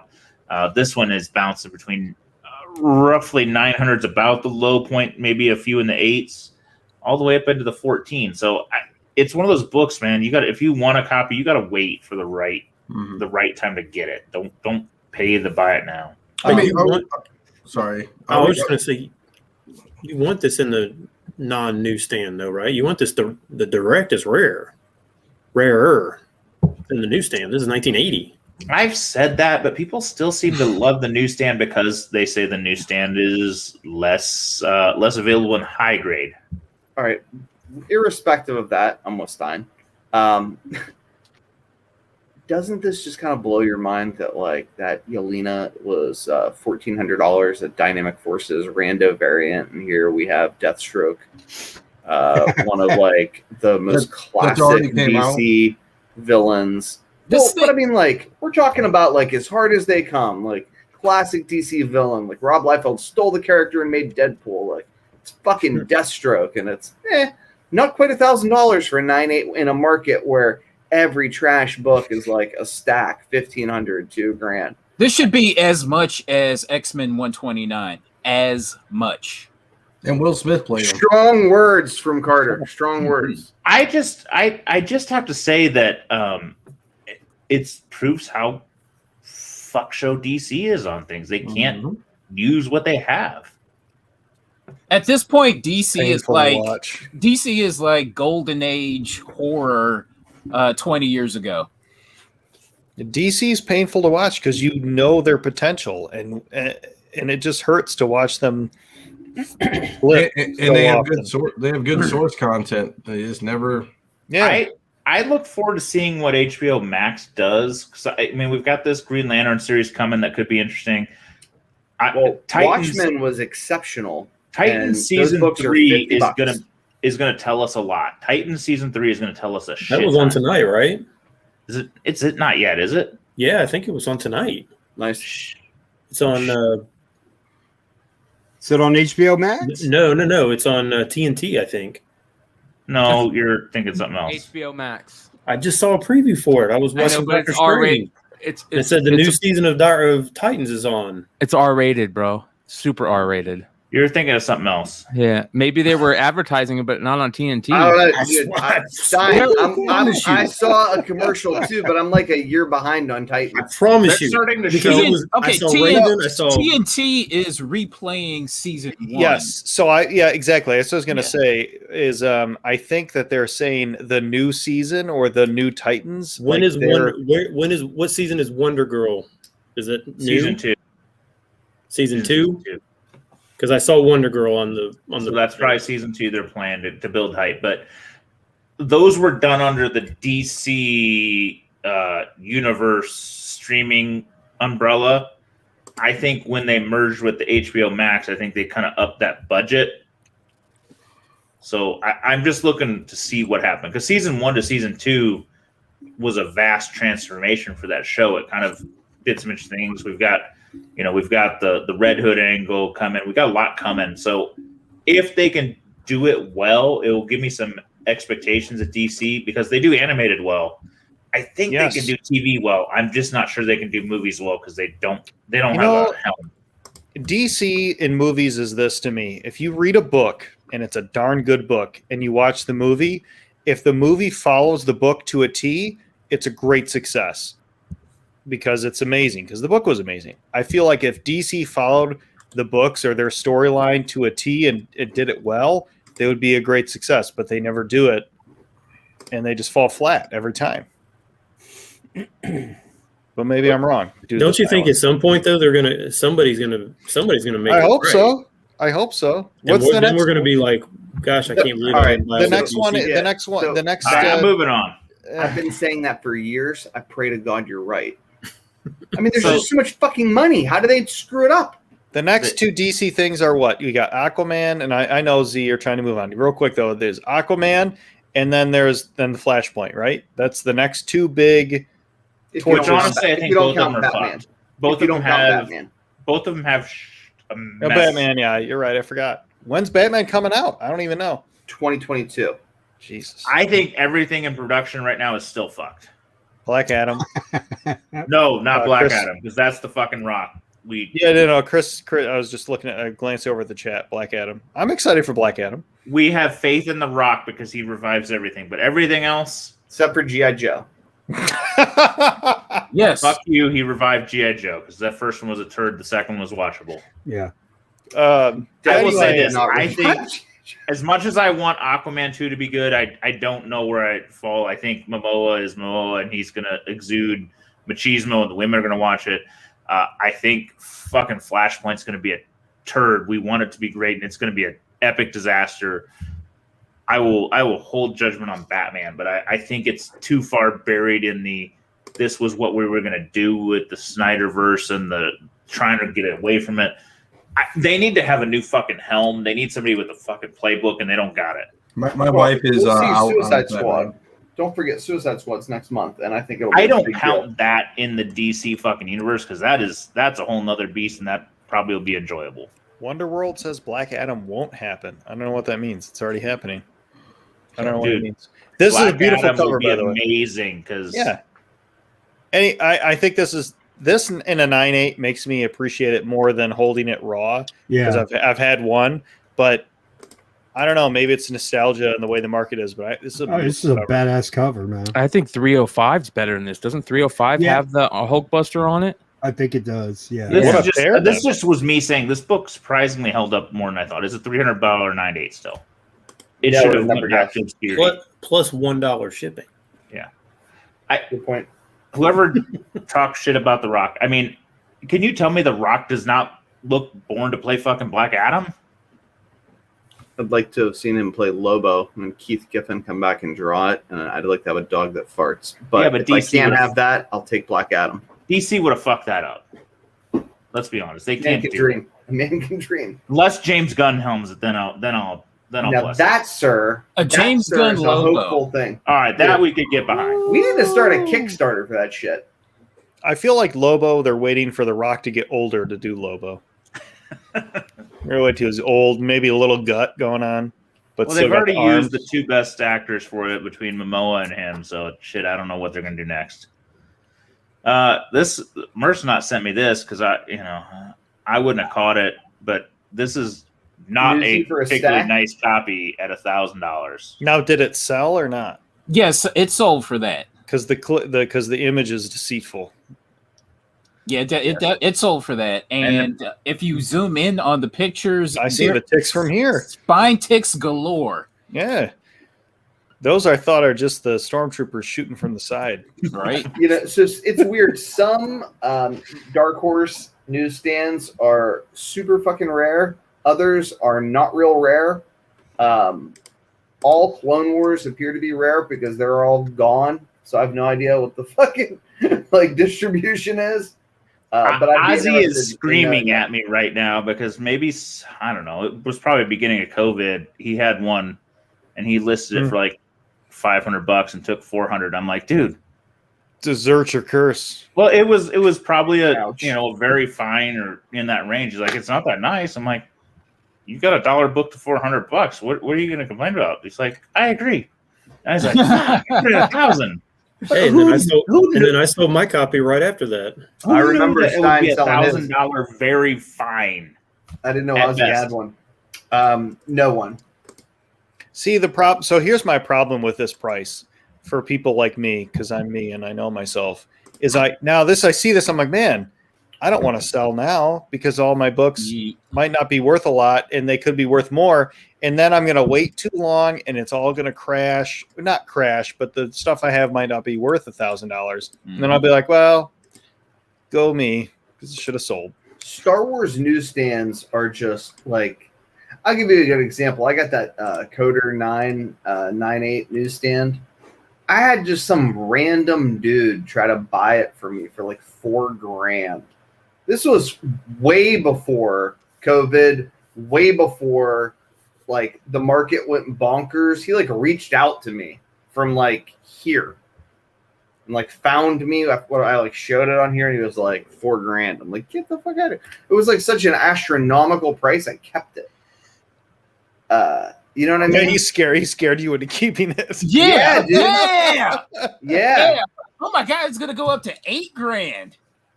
I was just like, I clearly don't know something. This is another book that has jumped its coverage in my mind. Well, people think this is the villain for Blade. And you know, I it's hard to argue with that. Vincent Price? It's tough, dude. It was already in Blade 3. Well, they're starting at 0. Yeah, I think so they're is going to pretend so those is don't Abomination. exist. Yeah, well, what? Like I said, I don't know. What about You know what I the? What I about don't the say it's a Carnage bad variant? book. It just feels like a high price, high buy-in for a book you could have had for a shit ton less not long ago. Dude, I'm with you. I hear you. And I don't have one, and I'm not happy about it. Star Sapphire makes sense. This is one that, I mean, if this doesn't show up in the League universe, I don't know what does. This seems high though, right? You can get this for really cheap a year ago. I don't think you can now. Yeah, coulda, shoulda, woulda. I paid 60 for a copy like 3 years ago, and I'm still mad about that. You guys blew past Blade though, real quick. I want to just throw this out to the minds that think deeper than mine. You got to think Blade 2 and 3, giving the actors and actresses they're bringing on board. Once we get the trailer, at least. Do they need to use Dracula though? That's what I'm thinking. Maybe they're going to characters. save him for number 2. Like, I'm just trying to throw it out there. Like, don't place your spec bets on one movie. They don't ever need to, and I think there's rights tied up. You know what I mean? There's definitely not rights tied up. He's a universal monster. Anybody can use him. No, because they called him Drac in. No, they called him Vlad the Impaler in Blade Trinity. There are rights tied up somewhere, man. They don't want to waste it. I'm just saying. I just think that's. Do you think it's a great book? I don't think you should tie it to movie spec. Do you think it's a roller coaster where it's going to be Blade? It'll be a big dip, and all those books will be decent low by these standards. Who knows what that's going to be? Prices, and then it'll skyrocket when we get rumors of Blade 2. I mean, who knows? Remember they talked about. They talked listen. about vampires in Loki, so vampires are now part of the Marvel universe. So they said that Mobius said that he's killed vampires and da da da da. That's right. So, yeah. We're in a spot in our market that is unprecedented. So It I don't really is. even care to guess what happens in the next 2 years. All I want to say is after first new movie comes out for Blade, don't throw all your chips on the table, because I think there's going to be more. I don't disagree. There'll be more. I don't think our prices are tied to movies even right now. There's so much in the general world that has made our market crazy. What if they're going to shift to? What if they do a Blade? Disney Plus. You never know. No, like I said, I Anyway, don't tether any price to current price. Over that. Man, I just want to see Wesley Snipes in Blade, bro. Yes. In the new movie. I want to see Wesley Snipes in his 65-year-old. It's funny you picked this out, Nico. I saw a post about this and I kind of forgot about it. This freaking They always sell for this much. That's nuts. What year is that? Do you know? Never found one. Hell if I know. I've never seen it. Man. Well, a long time ago, we had a hardcover, soft cover, out of print talk. And obviously those prices haven't stopped with our conversation, but yikes. Yeah. Shout out to our buddy TJ Timebomb. Yeah, you're right. Dark Horse. For the most savage comment. November 26, 2013. Yeah, shout out to TJ Timebomb for the most savage comment on the IG post when he was talking about people who reprice their books. He's like, just take them for the out of print hardcovers and trade paperbacks. If you learn that venue, man, people won't even question you. Yeah. No, because look how much space it takes up. I can totally, and I'm sorry I'm late to the show, but I can totally see a store owner saying, well, shoot, yeah, I'll give up those that many inches of space on my shelf and I can fill it up with whatever else, Yeah, that's one of the first things I try and check, and I don't even have that much knowledge, but I know 10 or 20 books I'm looking for. I mean, omnibuses like Harley Quinn statues, man. Yeah, that's right. Those take up so many mentally, physically on the shelf. The only hardcover I can speak to is the Usagi Ojimbo. But anyway, I digress. I wish I'd been more ballsy on the Invincible one. That too. More Blade. Yeah. man. Whoa! Dude, Z, this is me and Z's bonding book. We met in Indianapolis. We both picked up one of these books for like nothing. We just laughed. And we sold them both that day, probably for twice. Yeah. And we're both happy about it. I think I have an 8.5. I think it's if it's a 9, it's a prayer in another room, but I think it's an 8.5. Nice. Good And job. someone's like, "I'll give you a trade and blah blah blah. I'll give you my 8.0." My buddy had a 9.8 autographed by Stan Lee. It was a 1 of 1. Oh, And he sent it to Heritage, and I was telling him he was going to get 20 grand for it, and it was before the big boom. So it got there in I think it was a late January auction, and 10 grand, dude. oh shit! He would have been at like what 40 now easily. Yeah, I think the autograph was hideous though, Oh, and, of course. and that could have taken away from the price. But Stan Lee, it's the only one that he signed in a 9.8, bro. $10. He signed over Dracula and Blade. Yeah, with his left hand. Yeah, Or if maybe he was left-handed. it was an ugly autograph, man. But Sharpie ran dry. What do you think that would go for right now? Because he asked me the other day, and Don't who hurt your knows, brother. man? Tell him 12 and walk away. Yeah, don't hurt your buddy's feelings. Tell him it's 8.5. Make him feel better. What do you think it Real would go friends for? A lie to you. Tesla. Probably 20. Right? 25, 30? I mean, Yeah. A Tesla. But those Heritage auction guys, man, there was no like enthusiasm. I watched it online, and they go, "Oh yeah, and, we've got this 9.8 Stanley," and I mean, it's no enthusiasm, as far as like For the record, a 9.8 of this book is every bit of fucking $25,000.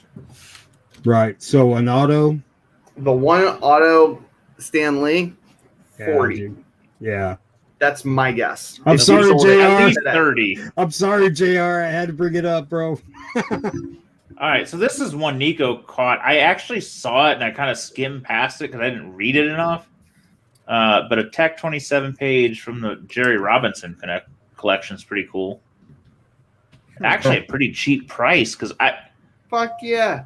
I bought mine for $4 and I'd seen most pages selling or listed at 15 to 2, often selling around 1,000. But to get one from the Robinson collection, that's kind of that's a premium to me. So I think that was a great grab. So, sorry, to go back to the 9.8. The 9.8 for Tomb of Dracula sold for June 2021 for 28.8. The signed Stan Lee one sold for 17 grand February 2021. So there you go. Yeah, but he only probably got 10 Yeah. because there's a lot of fees in Heritage. Yeah. This is not a Batman page, which most of them are not. Yeah.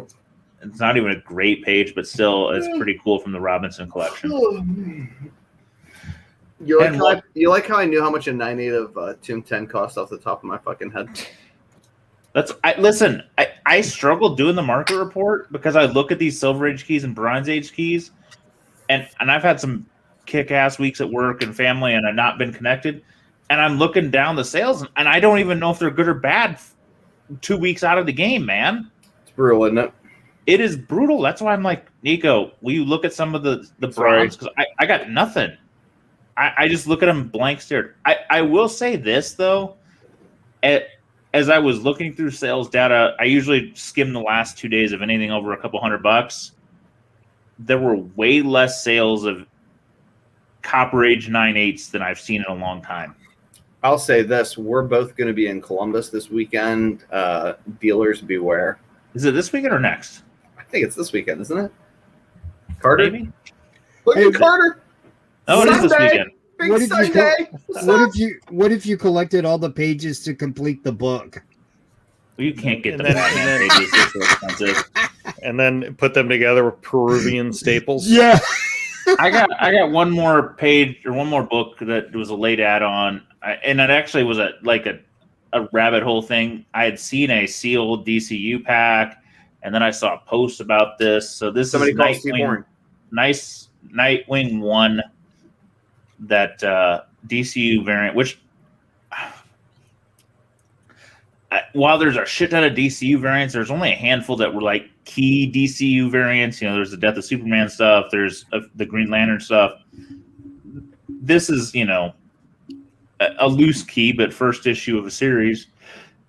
DC 1 and 2, or Nightwing 1 and 2 sell. This one is a fine, very fine copy for $150. I bought a copy way nicer than this last year for $40. Nice. So it is a market increasing. I think I tried to buy a copy from Stein, who I don't know if he's still here or not, sold it, and I went, damn it, I should have bought that from you. But he didn't have it priced, and he just sold it. Yeah, probably less. Did you ever than get you a 40. number 2? What? Did you get you a number 2? I think I've got 2 number 2s. I think you sold the number 1. I saw the number 2, and then you sent me on the hunt for it. So I had it on my eBay searches forever, and I finally, you know, scored somebody that didn't label it, and I got it for $30-$40. I think this is one of the best Nightwing covers ever. I love this book. Oh, the number 2 is better. It's good. Number 2 is good, and I will say somewhere in the last couple of months there was one that sold for over $200, a slightly nicer copy. I don't even know what would happen if you found a real nice copy of these kind of books. When we first started talking about DCUs, like 3 years ago or whenever it was, you were like, I want a Nightwing DCU number or 9/8, and there was one that sold for like $100 or something like that, a 9/8, and you were like, I can't believe I missed that. I think I think it might have been that week where you had showed me it, because I don't think I realized this book had it, and I saw it and I went, damn it. And then it's like never come up for sale again. It's kind of like I got into Doom Patrol 99 about the time that the 1/9/8 copy in existence sold, you know, a few weeks before at Heritage, and I kind of got on the hunt for it, and I went, son of a bitch, there was 9/8 I could have got. And it's never come up again in 15 years. Well, for the second part, before we get into it, I want to remind everybody that we do have a book to give away tonight. There's about 220 live viewers. We're going to give that book away to the people who are with us tonight live in the chat. Be lively in the chat. We're going to give it away old school Flipside style, and it's a pretty sweet book for sure. So we'll show that after we're done with the market report. All right.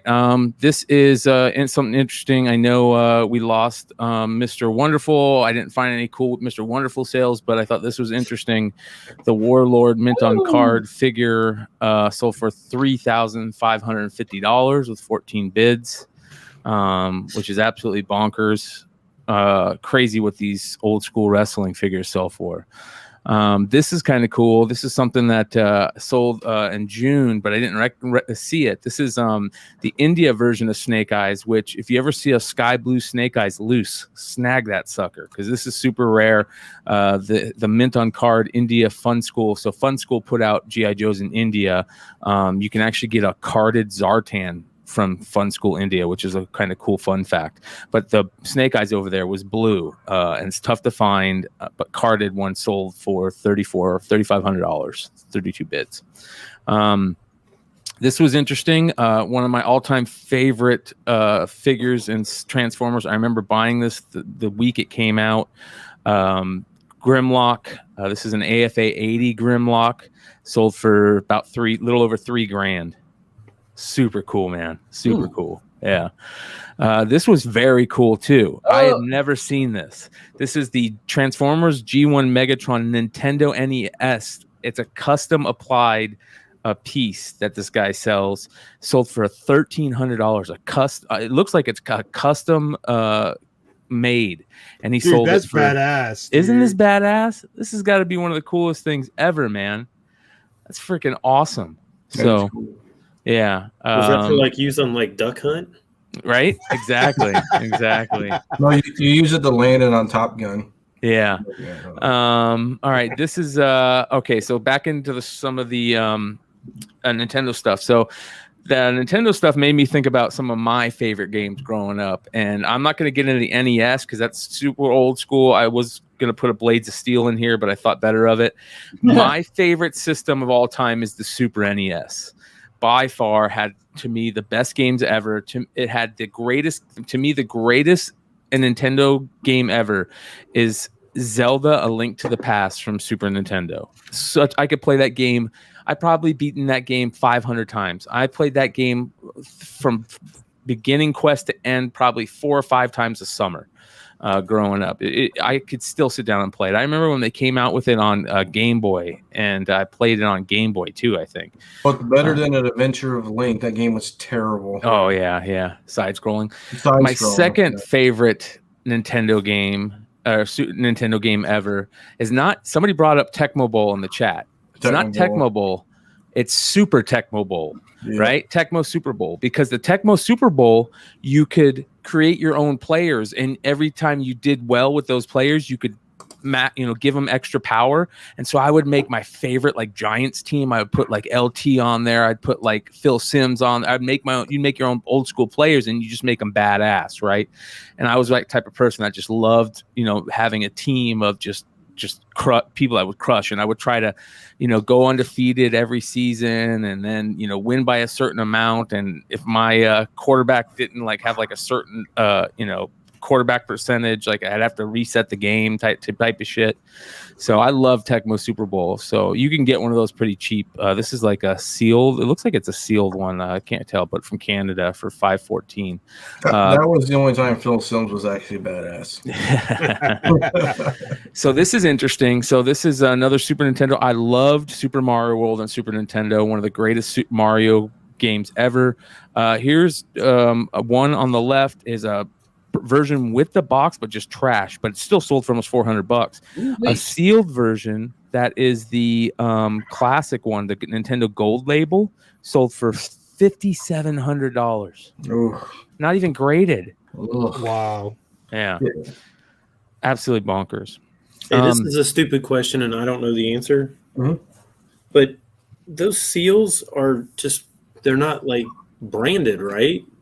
No. So, I mean, couldn't anybody just shrink wrap a game and say it's sealed? Yeah. Yeah. I guess you would need an expert like at sealage. I mean, wouldn't that scare the crap out of you paying? I mean, it's just shrink wrapped. It's not. Yeah. I don't know how you would tell, man. Maybe the lines of where but all of that could be replicated. I mean, who knows? Yeah. Well, here's something pretty interesting. I've talked about this book on here before, but this is the game, and this is X-Men Mutant Apocalypse from Super Nintendo. A sealed version, AFA WADA graded, 9.6, sold for just under $2,000, and a sealed version, not graded, sold for $255. But here's the crazy thing: I cannot remember for the life of me how you got this. I know it came with the game somehow. I own like 4 copies of this because I snatch them up on eBay all the time, but I also own a 9.8 of this. This is a tough book to find. It's the book that came somehow with a special edition of the game. It's X-Men Mutant Apocalypse, the Capcom version. It was a giveaway. It was a giveaway book for Capcom. Okay, so it must have been given away when you bought the game at some store or something. Probably. Yeah. I love this book. One of my favorite books. I'm a big video game book fan, like Resident Evil, the Capcom version. Twisted Metal. Yeah, all of them, like just great stuff. But it wasn't a great game, so that's for sure. But I just didn't know where how exactly the comic came. But there's the game. It sells for that. Here's a hard game too. Yeah, here's a crazy one: Mega Man 10 or Mega Man X for Super Nintendo. It's graded a 90, 5,600. It sold for 46 days. All right, so if you guys are subscribed to Tales from the Flipside, do us a favor, hit that bell, because if you hit that bell, you get notified anytime we got new content that coming out. We got content coming out sometimes twice a day. We definitely have it every night. There's a show on Saturday night called Modern Comic Mayhem. The guys have lots of fun over there. Have a secret drinking game, that they change the words every week, and you hang. If you're there live, you can play along the secret drinking game. game. But one of the things that they talked about this week, they do a top 5 every once in a while. They did top 5 movie posters of their favorite movie posters. And a couple of the movie posters, while I was doing my data check for the market report, I saw had sold. And 2 of the posters that I picked were the Star Wars from Phantom Menace. Now, this is before we didn't know how bad Jake Lloyd's acting was and how cheesy it was. But when we saw this poster when we were in high school and we saw the Vader shadow, we geeked out so hard. It was one of the coolest things I'd ever seen. And the original Cinemasterpieces of that sold recently for just under $1,000. Beautiful. And I absolutely love the Empire Strikes Back original poster. It sold for $610, but I wish George was still on here because one of the things that I think he might own one of these. I can't remember if it's this one or not, but this is the 77 original movie poster style A, the first printing, the 77-210. It recently sold May 2nd for just under $1,600 for 44 bids, and it doesn't look like it's in that great of condition in all honesty. But this is also this is like one of the greatest movie posters ever made. So I liked your previous image was 30 bids each. I just thought that was interesting. Yeah, and this one even has rips and stuff in it. Yeah, but posters are so they're so easily they have a place where they restore posters, and I mean nobody really cares about it. They just want the poster. Yeah, like those tears can be replaced easily. Yeah. Well, I just thought that was freaking genius. So I absolutely love that. Okay. Here's another one that people know that watch Flipside know about this figure. This recently sold. I couldn't believe it. Pimp Daddy Destro. Whoa. This is the one and only beautiful, absolutely gorgeous, one of the greatest G.I. Joe figures to ever be created. It was a prototype figure that didn't go out. They changed it. Yeah. And I'm going to bring up the story on this. So it's awesome. Yeah. Yeah, exactly. So there is a question of whether the Pimp Daddy Destro is actually available on card in the U.S. People have claimed they saw it back in retail in '97, but a lot of people say that they didn't. Hasbro admitted that the figure was a joke, and as a joke, I don't know if they would have released it, but Destro in the promos is in leopard print. And you can see the leopard print on they definitely should have left it. I don't believe it was a hoax, but the set that it came in is a set that I've talked about before, and it was supposed to come in these 3-pack sets that I believe Toys R Us put out. These were like they did a really cool one with Snake Eyes, Storm Shadow, and Lady J, where Storm Shadow is a different color wave and Lady J's a different color wave. They did a really cool one with Firefly, where Firefly's part of a Arctic team where he's got a white color wave, which is really rare. But this is the one of the promo versions of it that they released pictures of, and it originally came with Cobra Commander, the 3rd version of Cobra Commander, and Baroness, both different color waves on it too. But super rare figure. This is it says here, offered as a G.I. Joe 97 Pimp Daddy Destro loose action figure, mint on in AFA 90 condition. We can and then it doesn't say the story. I was hoping it was going to say the story, but just really cool. You can see it's graded. It has the this item has got everything. It's got the Pimp Daddy version on there, which is cool, and this is graded, authenticated in 06, which is really cool. It's not mint on card. I don't know why they put mint on card, but you can see this. I love how AFA does their loose grading. It looks so good. And if there's usually if it has the file card with it, they'll put the file card either behind or to the side in the same case. It's beautiful. But they actually remade this as a San Diego Comic-Con exclusive. So you can find the Pimp Daddy Destro San Diego Comic-Con exclusives with either the silver head or a gold head version. So did they have the card with the San Diego Comic-Con? Yes, it's carded. It's on card. Yeah.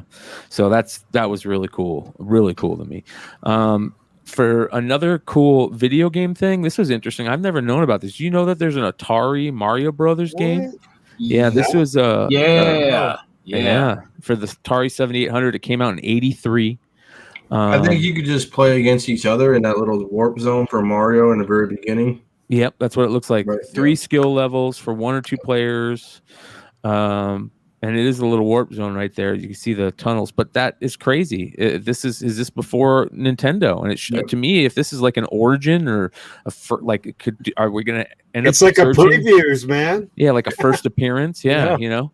So and he's in blue and red and then like not even green and white. It's like a teal and brown is Luigi. I thought that was. Yeah, that's crazy, right? It only sold for $235, and it says the original shrink wrap. Whether that's true or not, who knows? But that is freaking cool. Seems like a steal to missing me. a couple zeros on that. Jeez, I know, right? So there's that stuff. So another one is, I've told you guys about the final 17 figures from the Power of the Force wave. Those came with coins.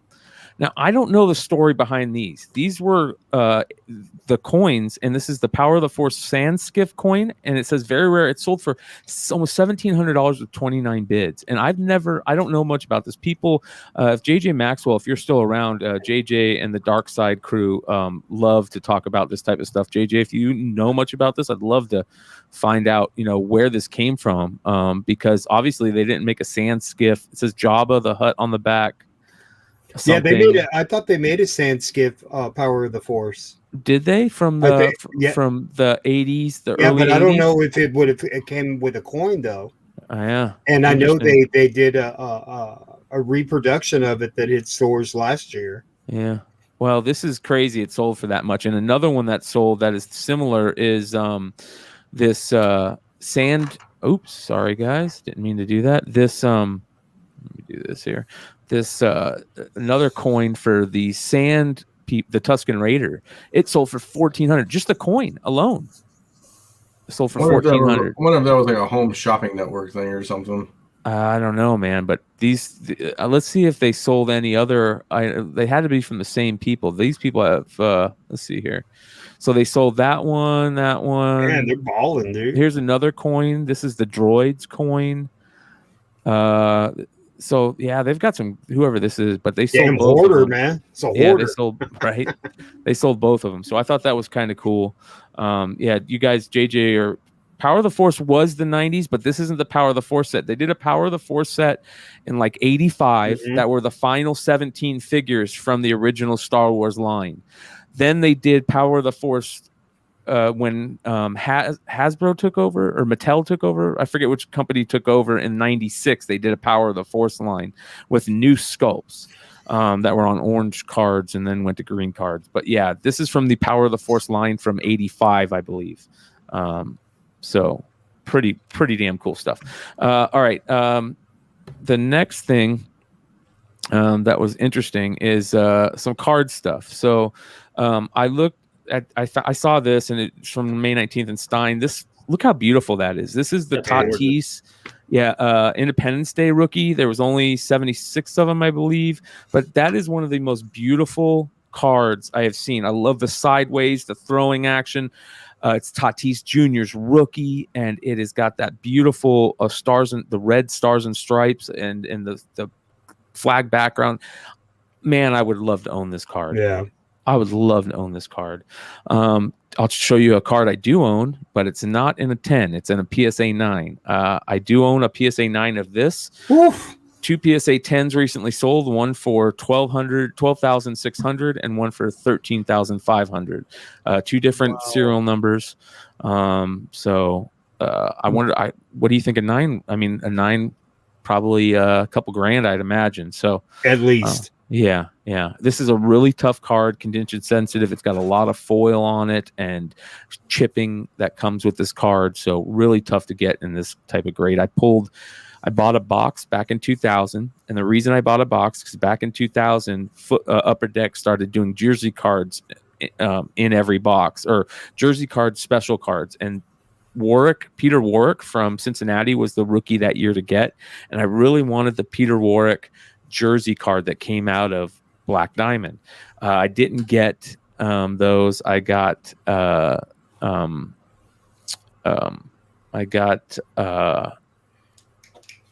2 Tom Brady's.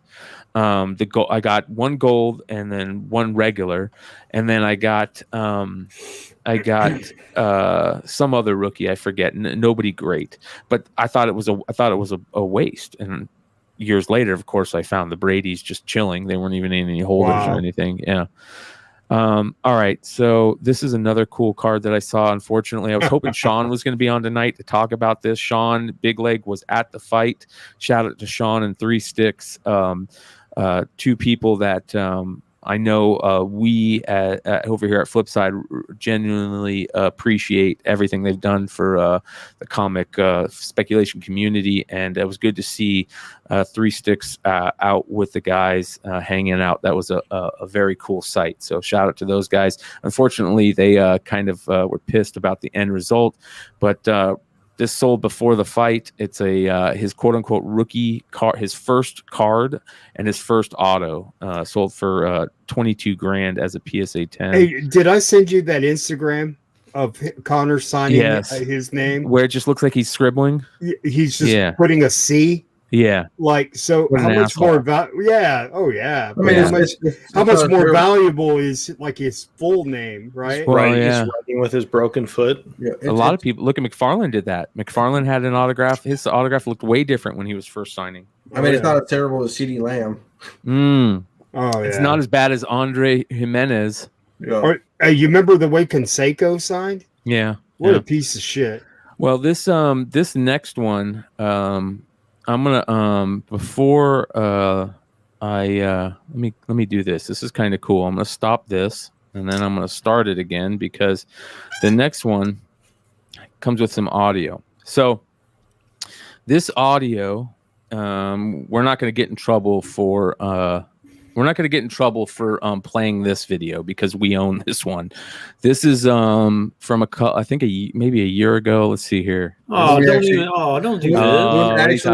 Actually, product. This is May 25th, 2020, where this sucks too. I know where we did a Bowman break on a jumbo Bowman box from 2018, and I'll just let you guys watch for yourself.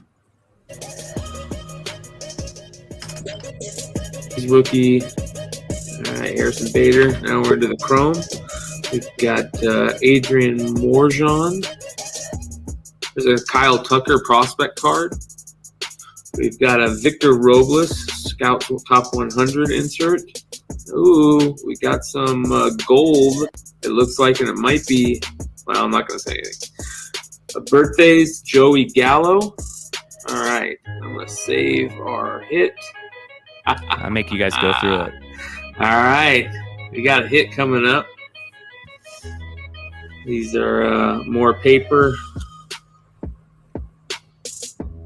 Greg Deichmann, first Bowman. Jose Trevino. Johan Mises.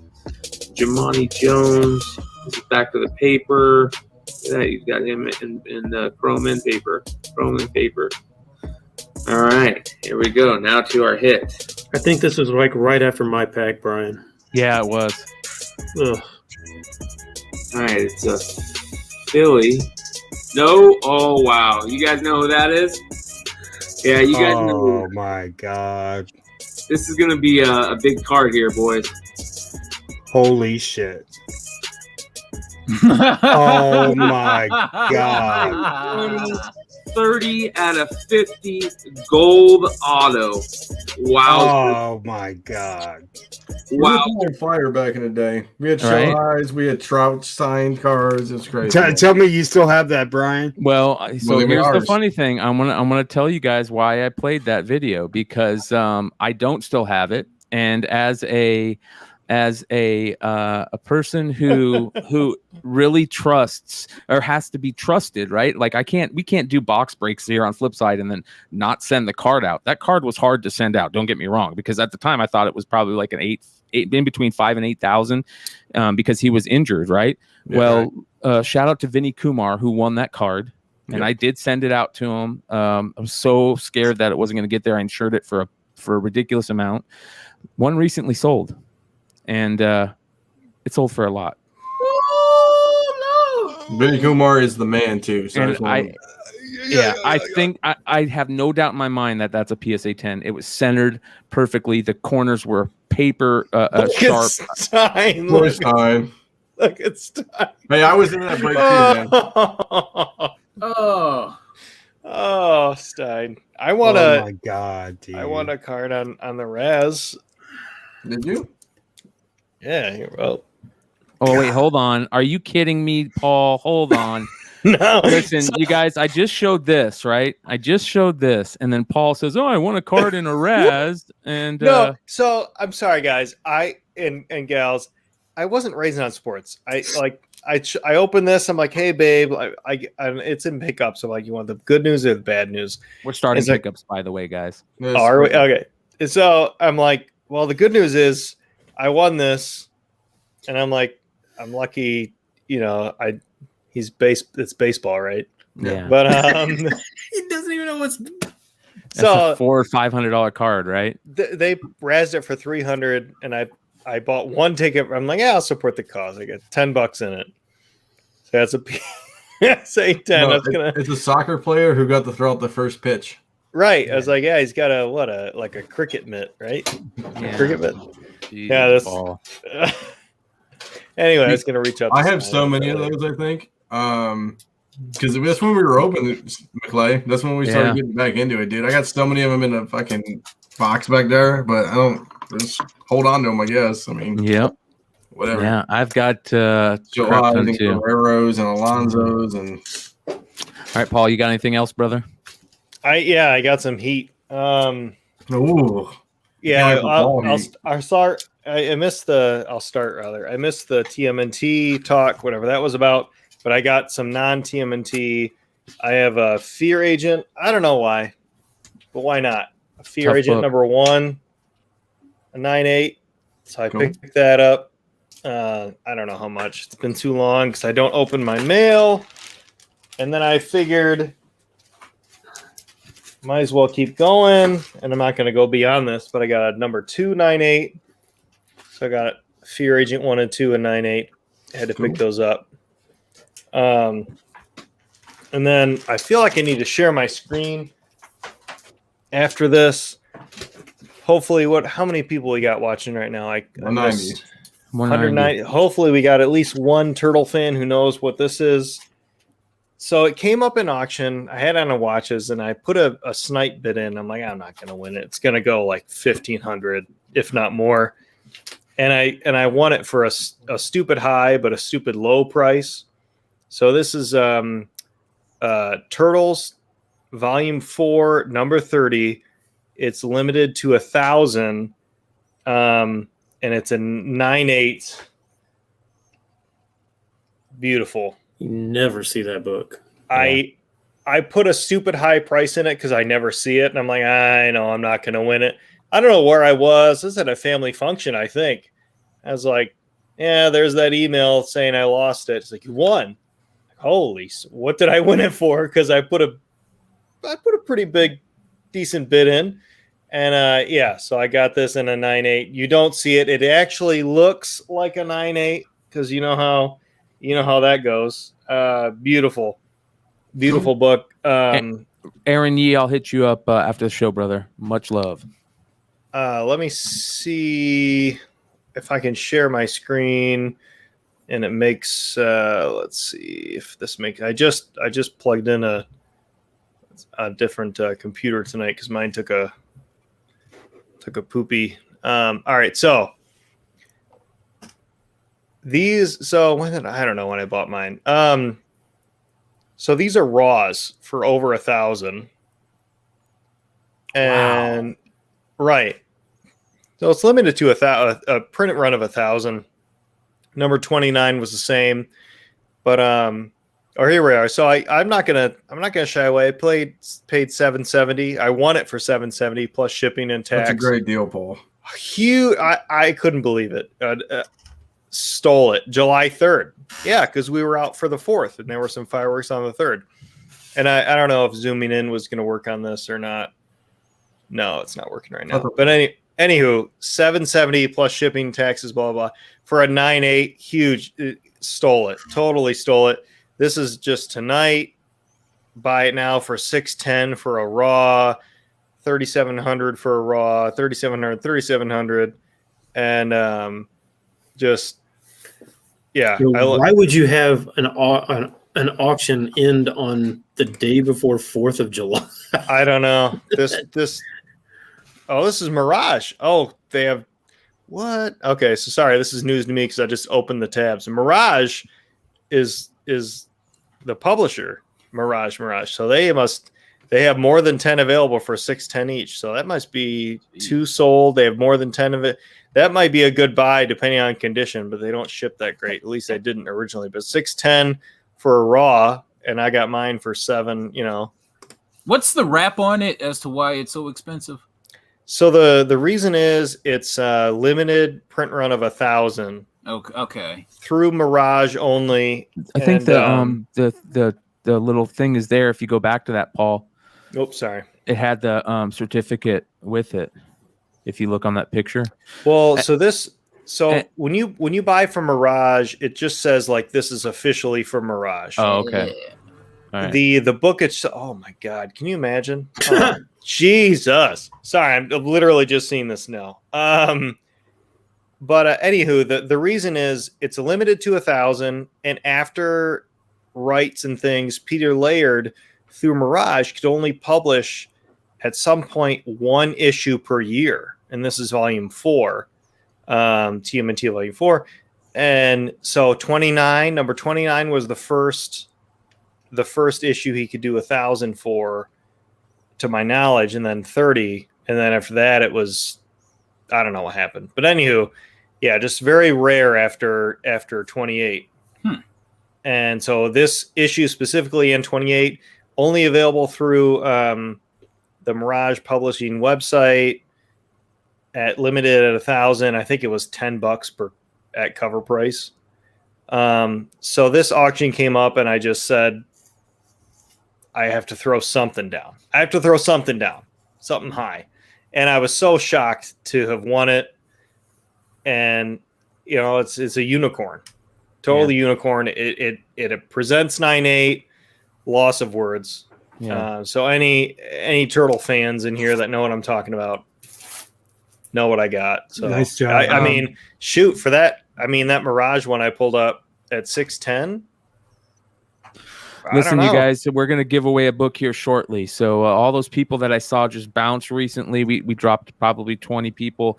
Man, they left right at that wrong time because we got a really killer book we're going to give away.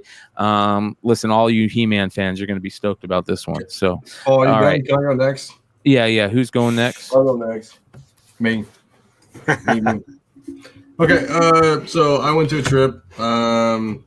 Out of state, so I had to stop by a comic book shop. There's stickers on here. I don't even care. That's okay. So I bought things for the wife. Scotty Young covers, Unbeatable Squirrel Girl, School Avengers, Scotty Young for her. Let me roll through this real quick. I was showing a couple of guys before this. Let's see what I got in this pile. Just cool stuff. So they had the box of variants that Stein talked to me about, because I talked to him about the store. They had a box of variants there that were like newer stuff, but I didn't really like. He had a bunch of CGC books on the floor, which wasn't the greatest either. But we'll start off with like this one. So the old Bernie Wrightson signature for a lovely paltry $10. So I mean, right? I mean, can't go wrong with $10 cigs. I fucks with that. Right. $6. Who cares? Captain America. I mean, I see it all the time. I was like, I'd never own one. I'll buy one. I always buy the GameStop stuff because I'm cool with that. GameStop exclusive is $8. So I don't know if it's rare. Nico says it's cheap. He makes me feel bad. Another signature. $8. All Superior Spider-Man 31 variant. Another signature, Spider-Man 2099 Fairy, #1 variant. So just bought a 15-cent cover because it was 3 cents or $3. Challengers the Unknown, cool cover. Pete. Their sale, $6. All new Captain America and Falcon. Some Stegman autos for like $5. This is a second printing too. Number 2, Superior Spider-Man Stegmans. Cobra Kai stuff. Got like the photo variant, right? Might actually get that signed actually. $4. Another Stegman, like $4. Is that the coolest signature in comics? It is. The Stegosaurus. You like that? So another. Oh, that's what that is. Yeah, it's a Stegosaurus. Yeah. Another hard to find book, kind of. Not the one. We'll talk about that in a second. So that was there. Some cosplay. I just saw it for like $3. I'm like, whatever. Somebody buy it for me. Somebody buy it for me. Hey, come on, Dino. We know you're you're dressing up like that on the man, weekend. you know what? Okay, I gotta do things to support the family. Okay. Captain America, Steve Rogers stuff. You know, I don't know, whatever. That's a cool cover, man. Black Panther 2 second printing. I bought it for $15. I think I overpaid maybe, but that's okay. Black Panther Doom cover, $4. Look at this boy. Is this expensive? I don't know. Yeah, so it's kind of beat. It's got like 20 spine ticks on it, but who cares? How did Marvel allow that as a cover? I don't know. Greg Horn, Greg Horn's been on the channel all the time. So, how could you not? Right? Batman family stuff. I just bought it because it's 50 centers, Batman family. Some Batman family stuff. I was in the Batman aisle. I felt bad if I didn't buy a couple. So, newsstands from Tech back in the day, cheap. Batman with a gun, newsstand. Always buy it. Right. That was a Spectator, wasn't it? Sure. I don't know. I own the channel. I don't even know what's on the channel. Batman Holy Gallows stuff, checkerboard stuff. This one because I just thought it was cool. Female Joker, Batgirl. That book was super hot back in the day. And then last but not least is I don't know where I put it. Where I put it? Is at the bottom down here. Yeah. So Stein knows this guy. Aaron Aldridge. You everybody remember Aaron Aldridge from the G Plus communities?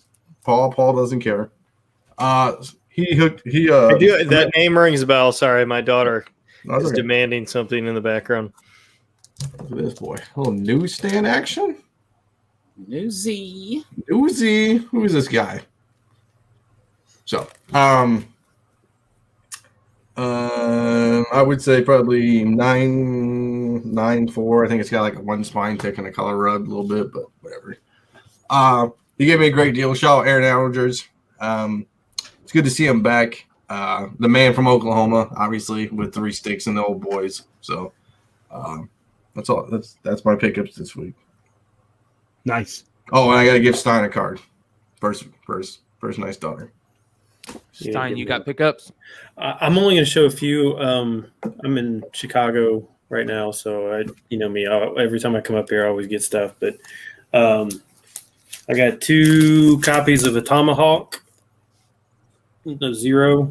I didn't realize that. Forgot about that book. I didn't realize it was like an oversized book.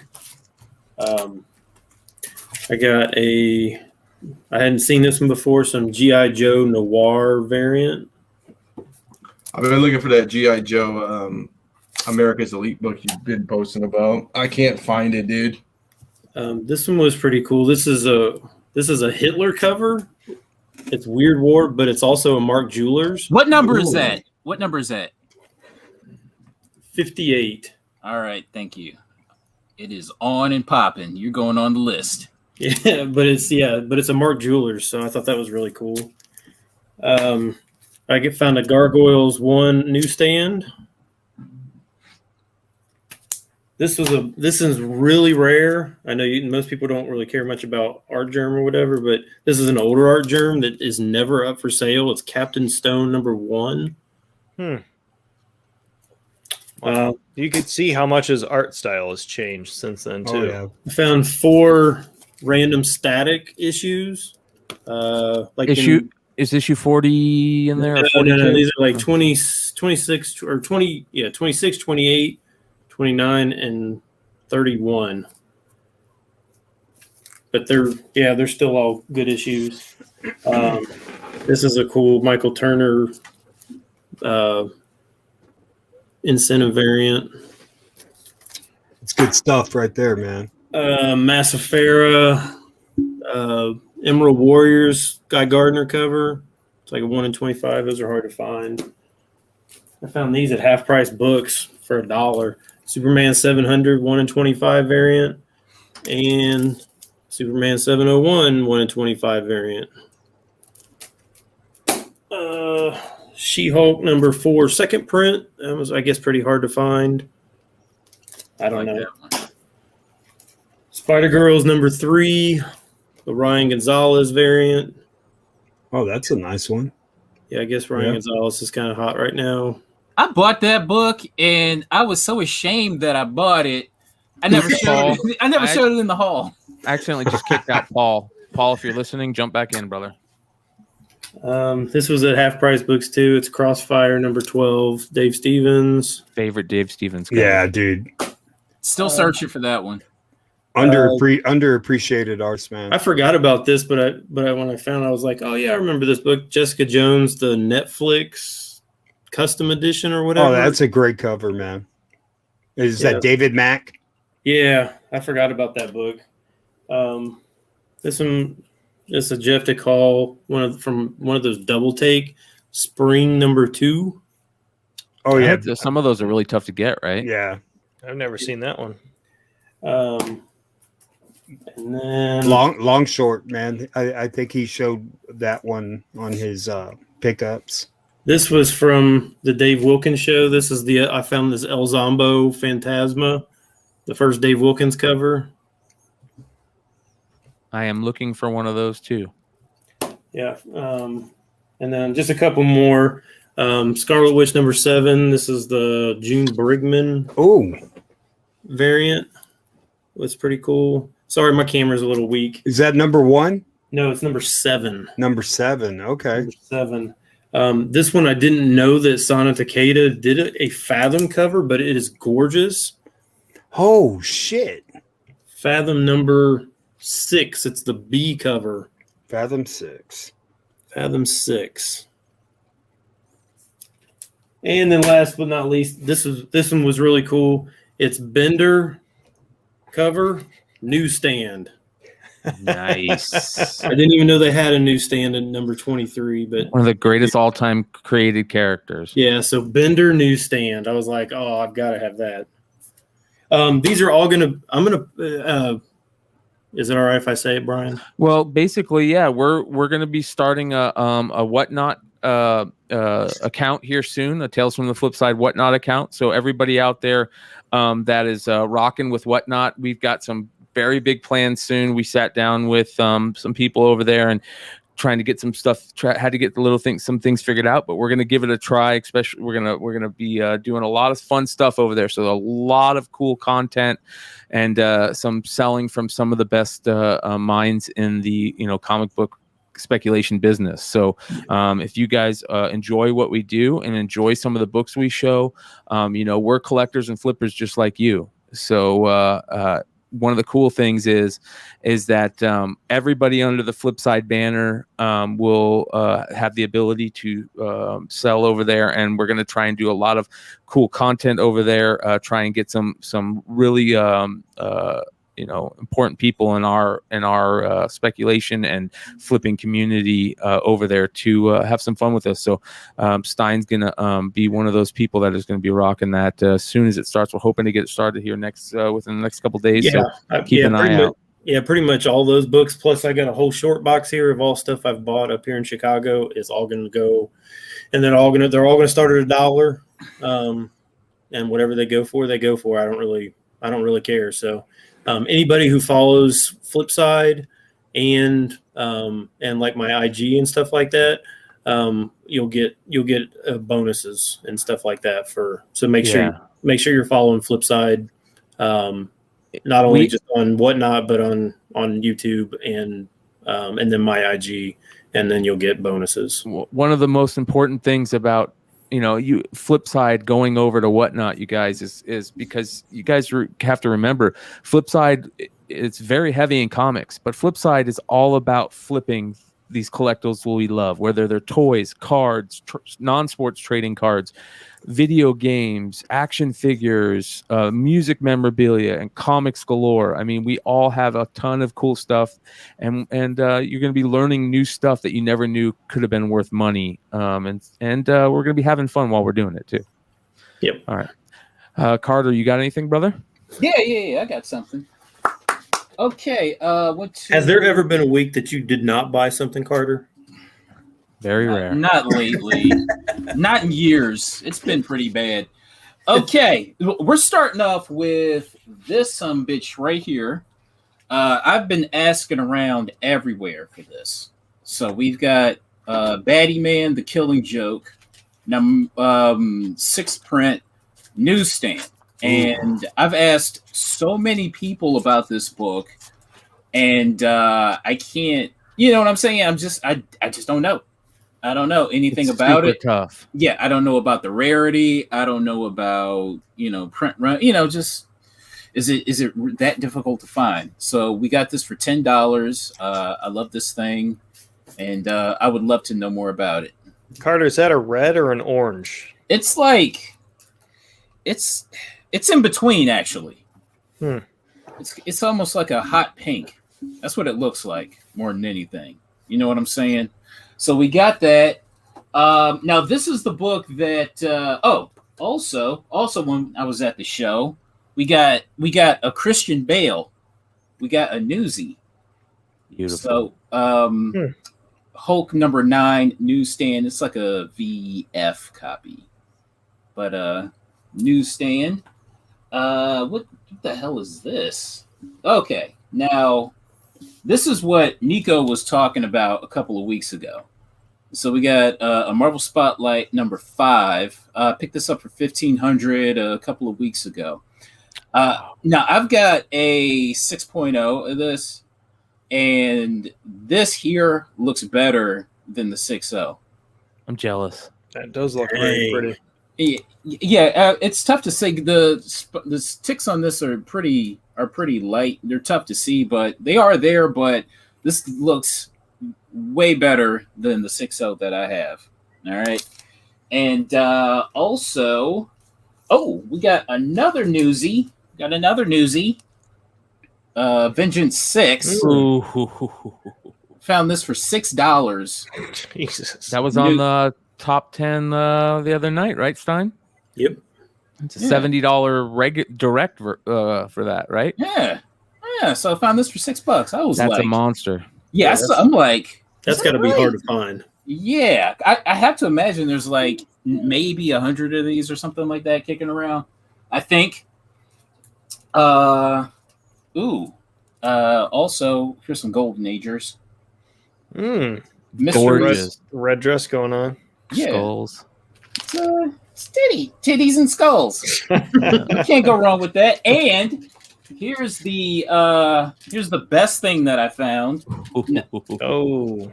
Okay, so we've got Transformers Wheeljack. Bought this last week. It's still sealed up. Look at the tape. And the day that I bought this, I ordered the acrylic case for this, and it showed up. It shown up just today. Just today. Perfect. So. That case looks awesome with that. Yeah. I swear I'm more excited about getting the case than I was actually the figure. But the case it makes it, man. Yeah. So we got this for $700. I saw it. It was at the toy store. I saw the price tag on it, and I'm like, "Is that sealed?" And she's like, "Yeah." And I looked at it, and I'm like, "Sold." So I had to get this. I'm like, when am I ever going to see something like this again? Yeah. So, boom. Super cool. There we go. All right, Joe, you got anything? I picked up. I'm a Spidey guys, and I picked this up. It's early 1970s Spider-Man Nightlight. Oh my god, that's cool. You know, and I had to have it.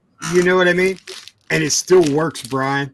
You plug it in, it still works, dude. That's awesome, bro. It's from like 1974. Man, so like, how rare is that? Dude, I saw one on eBay for like what was it? Like for $80, and it was like torn up. Oh, wow. Yeah, and dude, I found this at an estate sale. That is amazing. I mean, there was literally nothing there. I mean, nothing. It was shit. And then I found that, and I go, "How much you want for that?" $5. Wow.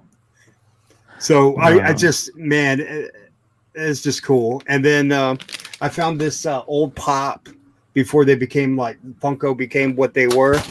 Oh shit! Yeah. It was holding those books up. Yeah, Wacky Wobbler. Yeah, so Amazing Spider-Man, the what's his name? Garfield, Andrew Garfield character with the gold eyes. So I thought that was pretty cool before Funko became the monster it is right now. So that's awesome. Yeah, so that's cool. It. Yeah, I mean, not much on the books. I got some books coming my way. So there we go. All right, I think it's about that time to give away a book. I'll go over my my pickups, and then we'll give that book away. Let me stop this, and then I'll set this up to go into the Matrix as soon as we are done. All right, so my pickups are pretty interesting. So first of all, while I still got Stein here, shout out to Drunken Chat Son and Lucas Fashina. I appreciate that dude more than he knows. He knows the struggles I've been going through trying to buy cards from Diamond and previews, and wherever I could, I'd pre-order, 10 boxes, then it'd be 10 cases, and then just to try to get anything, right? And all my orders would always get allocated to 0, right? So I went to my door the other day, and I went to my mailbox, and there was a box in there from Lucas Fashina, and I went, I don't remember, ordering. I thought I had everything that I've ordered, and this and that, and in it was a box of the new Champions League Topps Chrome. There was a hobby box in there, which I was like, oh, cool. I'm not into soccer very much, but I wanted just something to open. And these Topps Chrome cards, I've seen some crazy prices on them. So I told Stein about it, who's into those. He knows a lot of the players, and he collects them too. And so I said, well, I'll have to send you a picture of my auto, because you're supposed to get one auto per box. And I pulled an auto, a rookie auto of a kid named Pedri, plays for FC Barcelona. It's a numbered to 99. Rookie auto. And the crazy thing is, now one sold for much less than this recently, but I think they just didn't really know, you know what I mean? So that's kind of interesting. But let me share my screen with you guys. This is what there are available on eBay. Whoa. Yeah. Crazy. So yeah. Kid's what, 19? Yep, yeah. 19 years old. Got a lot of upside. So that was absolutely awesome. I was so stoked for that. So yeah, I get a random at like 1 o'clock in the morning. I get a message from Brian that I didn't see until the next day, and he goes, "Hey, I got this kid. Is he good?" And I'm sitting there going, "Are you kidding me? Like, how do you pull this stuff?" And then where's my? I gotta find my last pickup here. Hold on 1 second.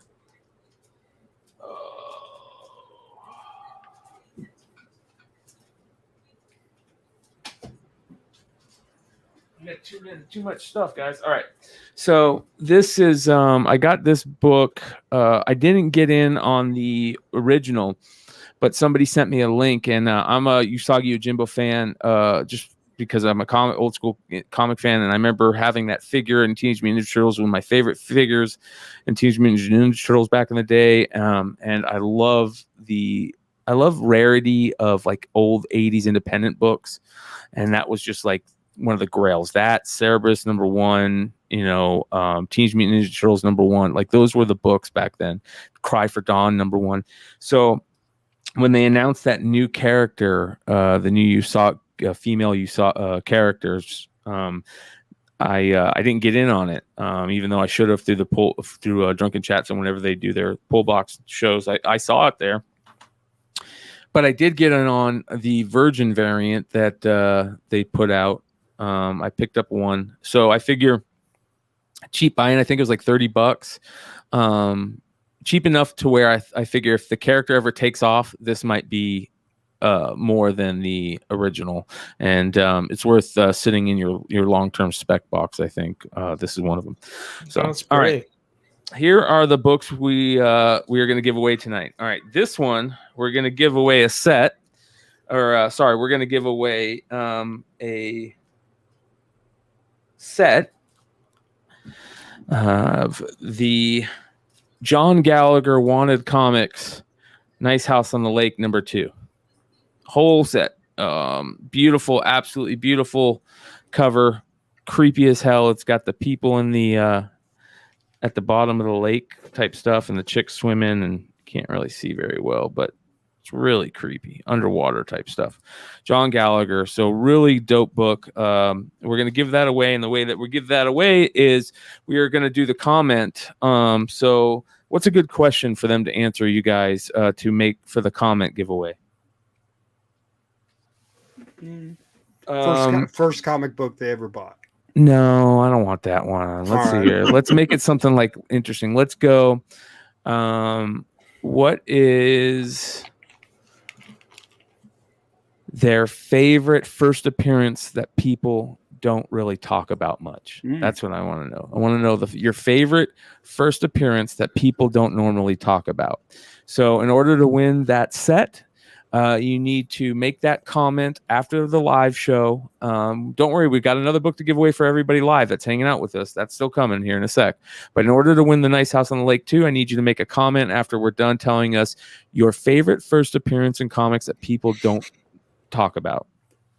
And not in the live chat though, right? Not in the live chat. No. Once we're done, make that comment underneath the YouTube video.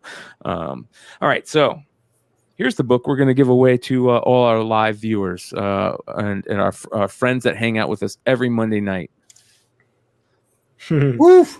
Shout out to Dave Wilkins and Wanted Comics again, and this gorgeous Masters of the Universe Revelation #1 variant. Cool thing about this is Dave Wilkins is slotted to do variants for 2 through 5, I believe. He wasn't slotted for 1, which is crazy. Like, if fans would have gone nuts they wouldn't have gone nuts, but it would have been ridiculous not to have a Wilkins cover for the whole set. And now you can. And when we found that, and when Drew found that out, he did everything he could to get an exclusive with Wilkins for #1. And Dave Wilkins is one of the coolest guys in the world.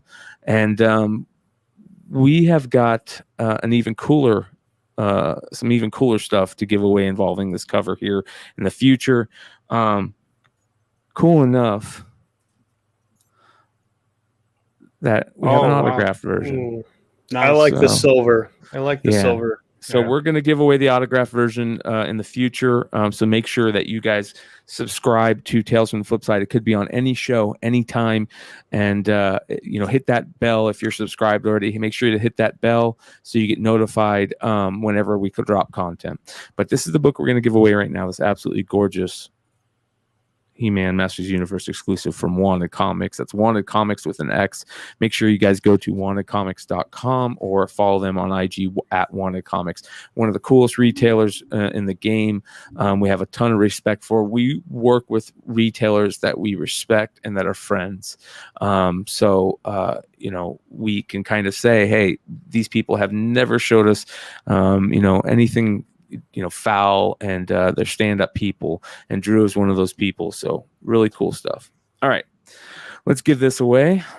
Let's get into the matrix here. And because we have a special non-regular guest and Joe on the show tonight, Joe, you are the lucky man to give the stop whenever you are ready. Stop. Shane Steary. All right, Shane. Hell yeah, baby. Boom. So there you go, Shane. You owe me, Shane. You owe me, bro. Shane Sterry, if you're still watching, you can hit us up at Tales from the Flipside on IG, or at Tales, or you can hit us up on email, Tales from the Flipside channel at gmail.com. Congratulations, Shane. Man, is Shane a model? Look at that picture, bro. It's going at it serious. It's got that what was it? Zoolander? Yeah, that blue steel. The blue steel, yeah. Shane, you're welcome, brother. Thank you so much for hanging out with us on the for the show. We appreciate. Listen, all you guys that hang out with us every week, we appreciate you more than you know. We've got a lot of cool stuff coming. We got the whatnot stuff coming. Keep your eye on that. Stein's gonna blow everybody away. So is everybody else on the channel. We got some crazy stuff coming. We have Baltimore Comic Con coming in October. If you're going to Baltimore, it's going to be a lot of fun, especially if you're a Flipside fan. A lot of us going to be out there, and we're planning to throw a little shindig Saturday night that weekend. And on top of that, many, many more conventions coming. As Nico and Carter said earlier, there's a show this upcoming weekend in Columbus. If you guys go to that, say hi to the Flipside crew that are out there. We're going to do our best to try and get into as much cons as possible, and give you guys great content from any angle we can. So thank you for hanging out with us. And on that note, we will see you guys next time. Peace.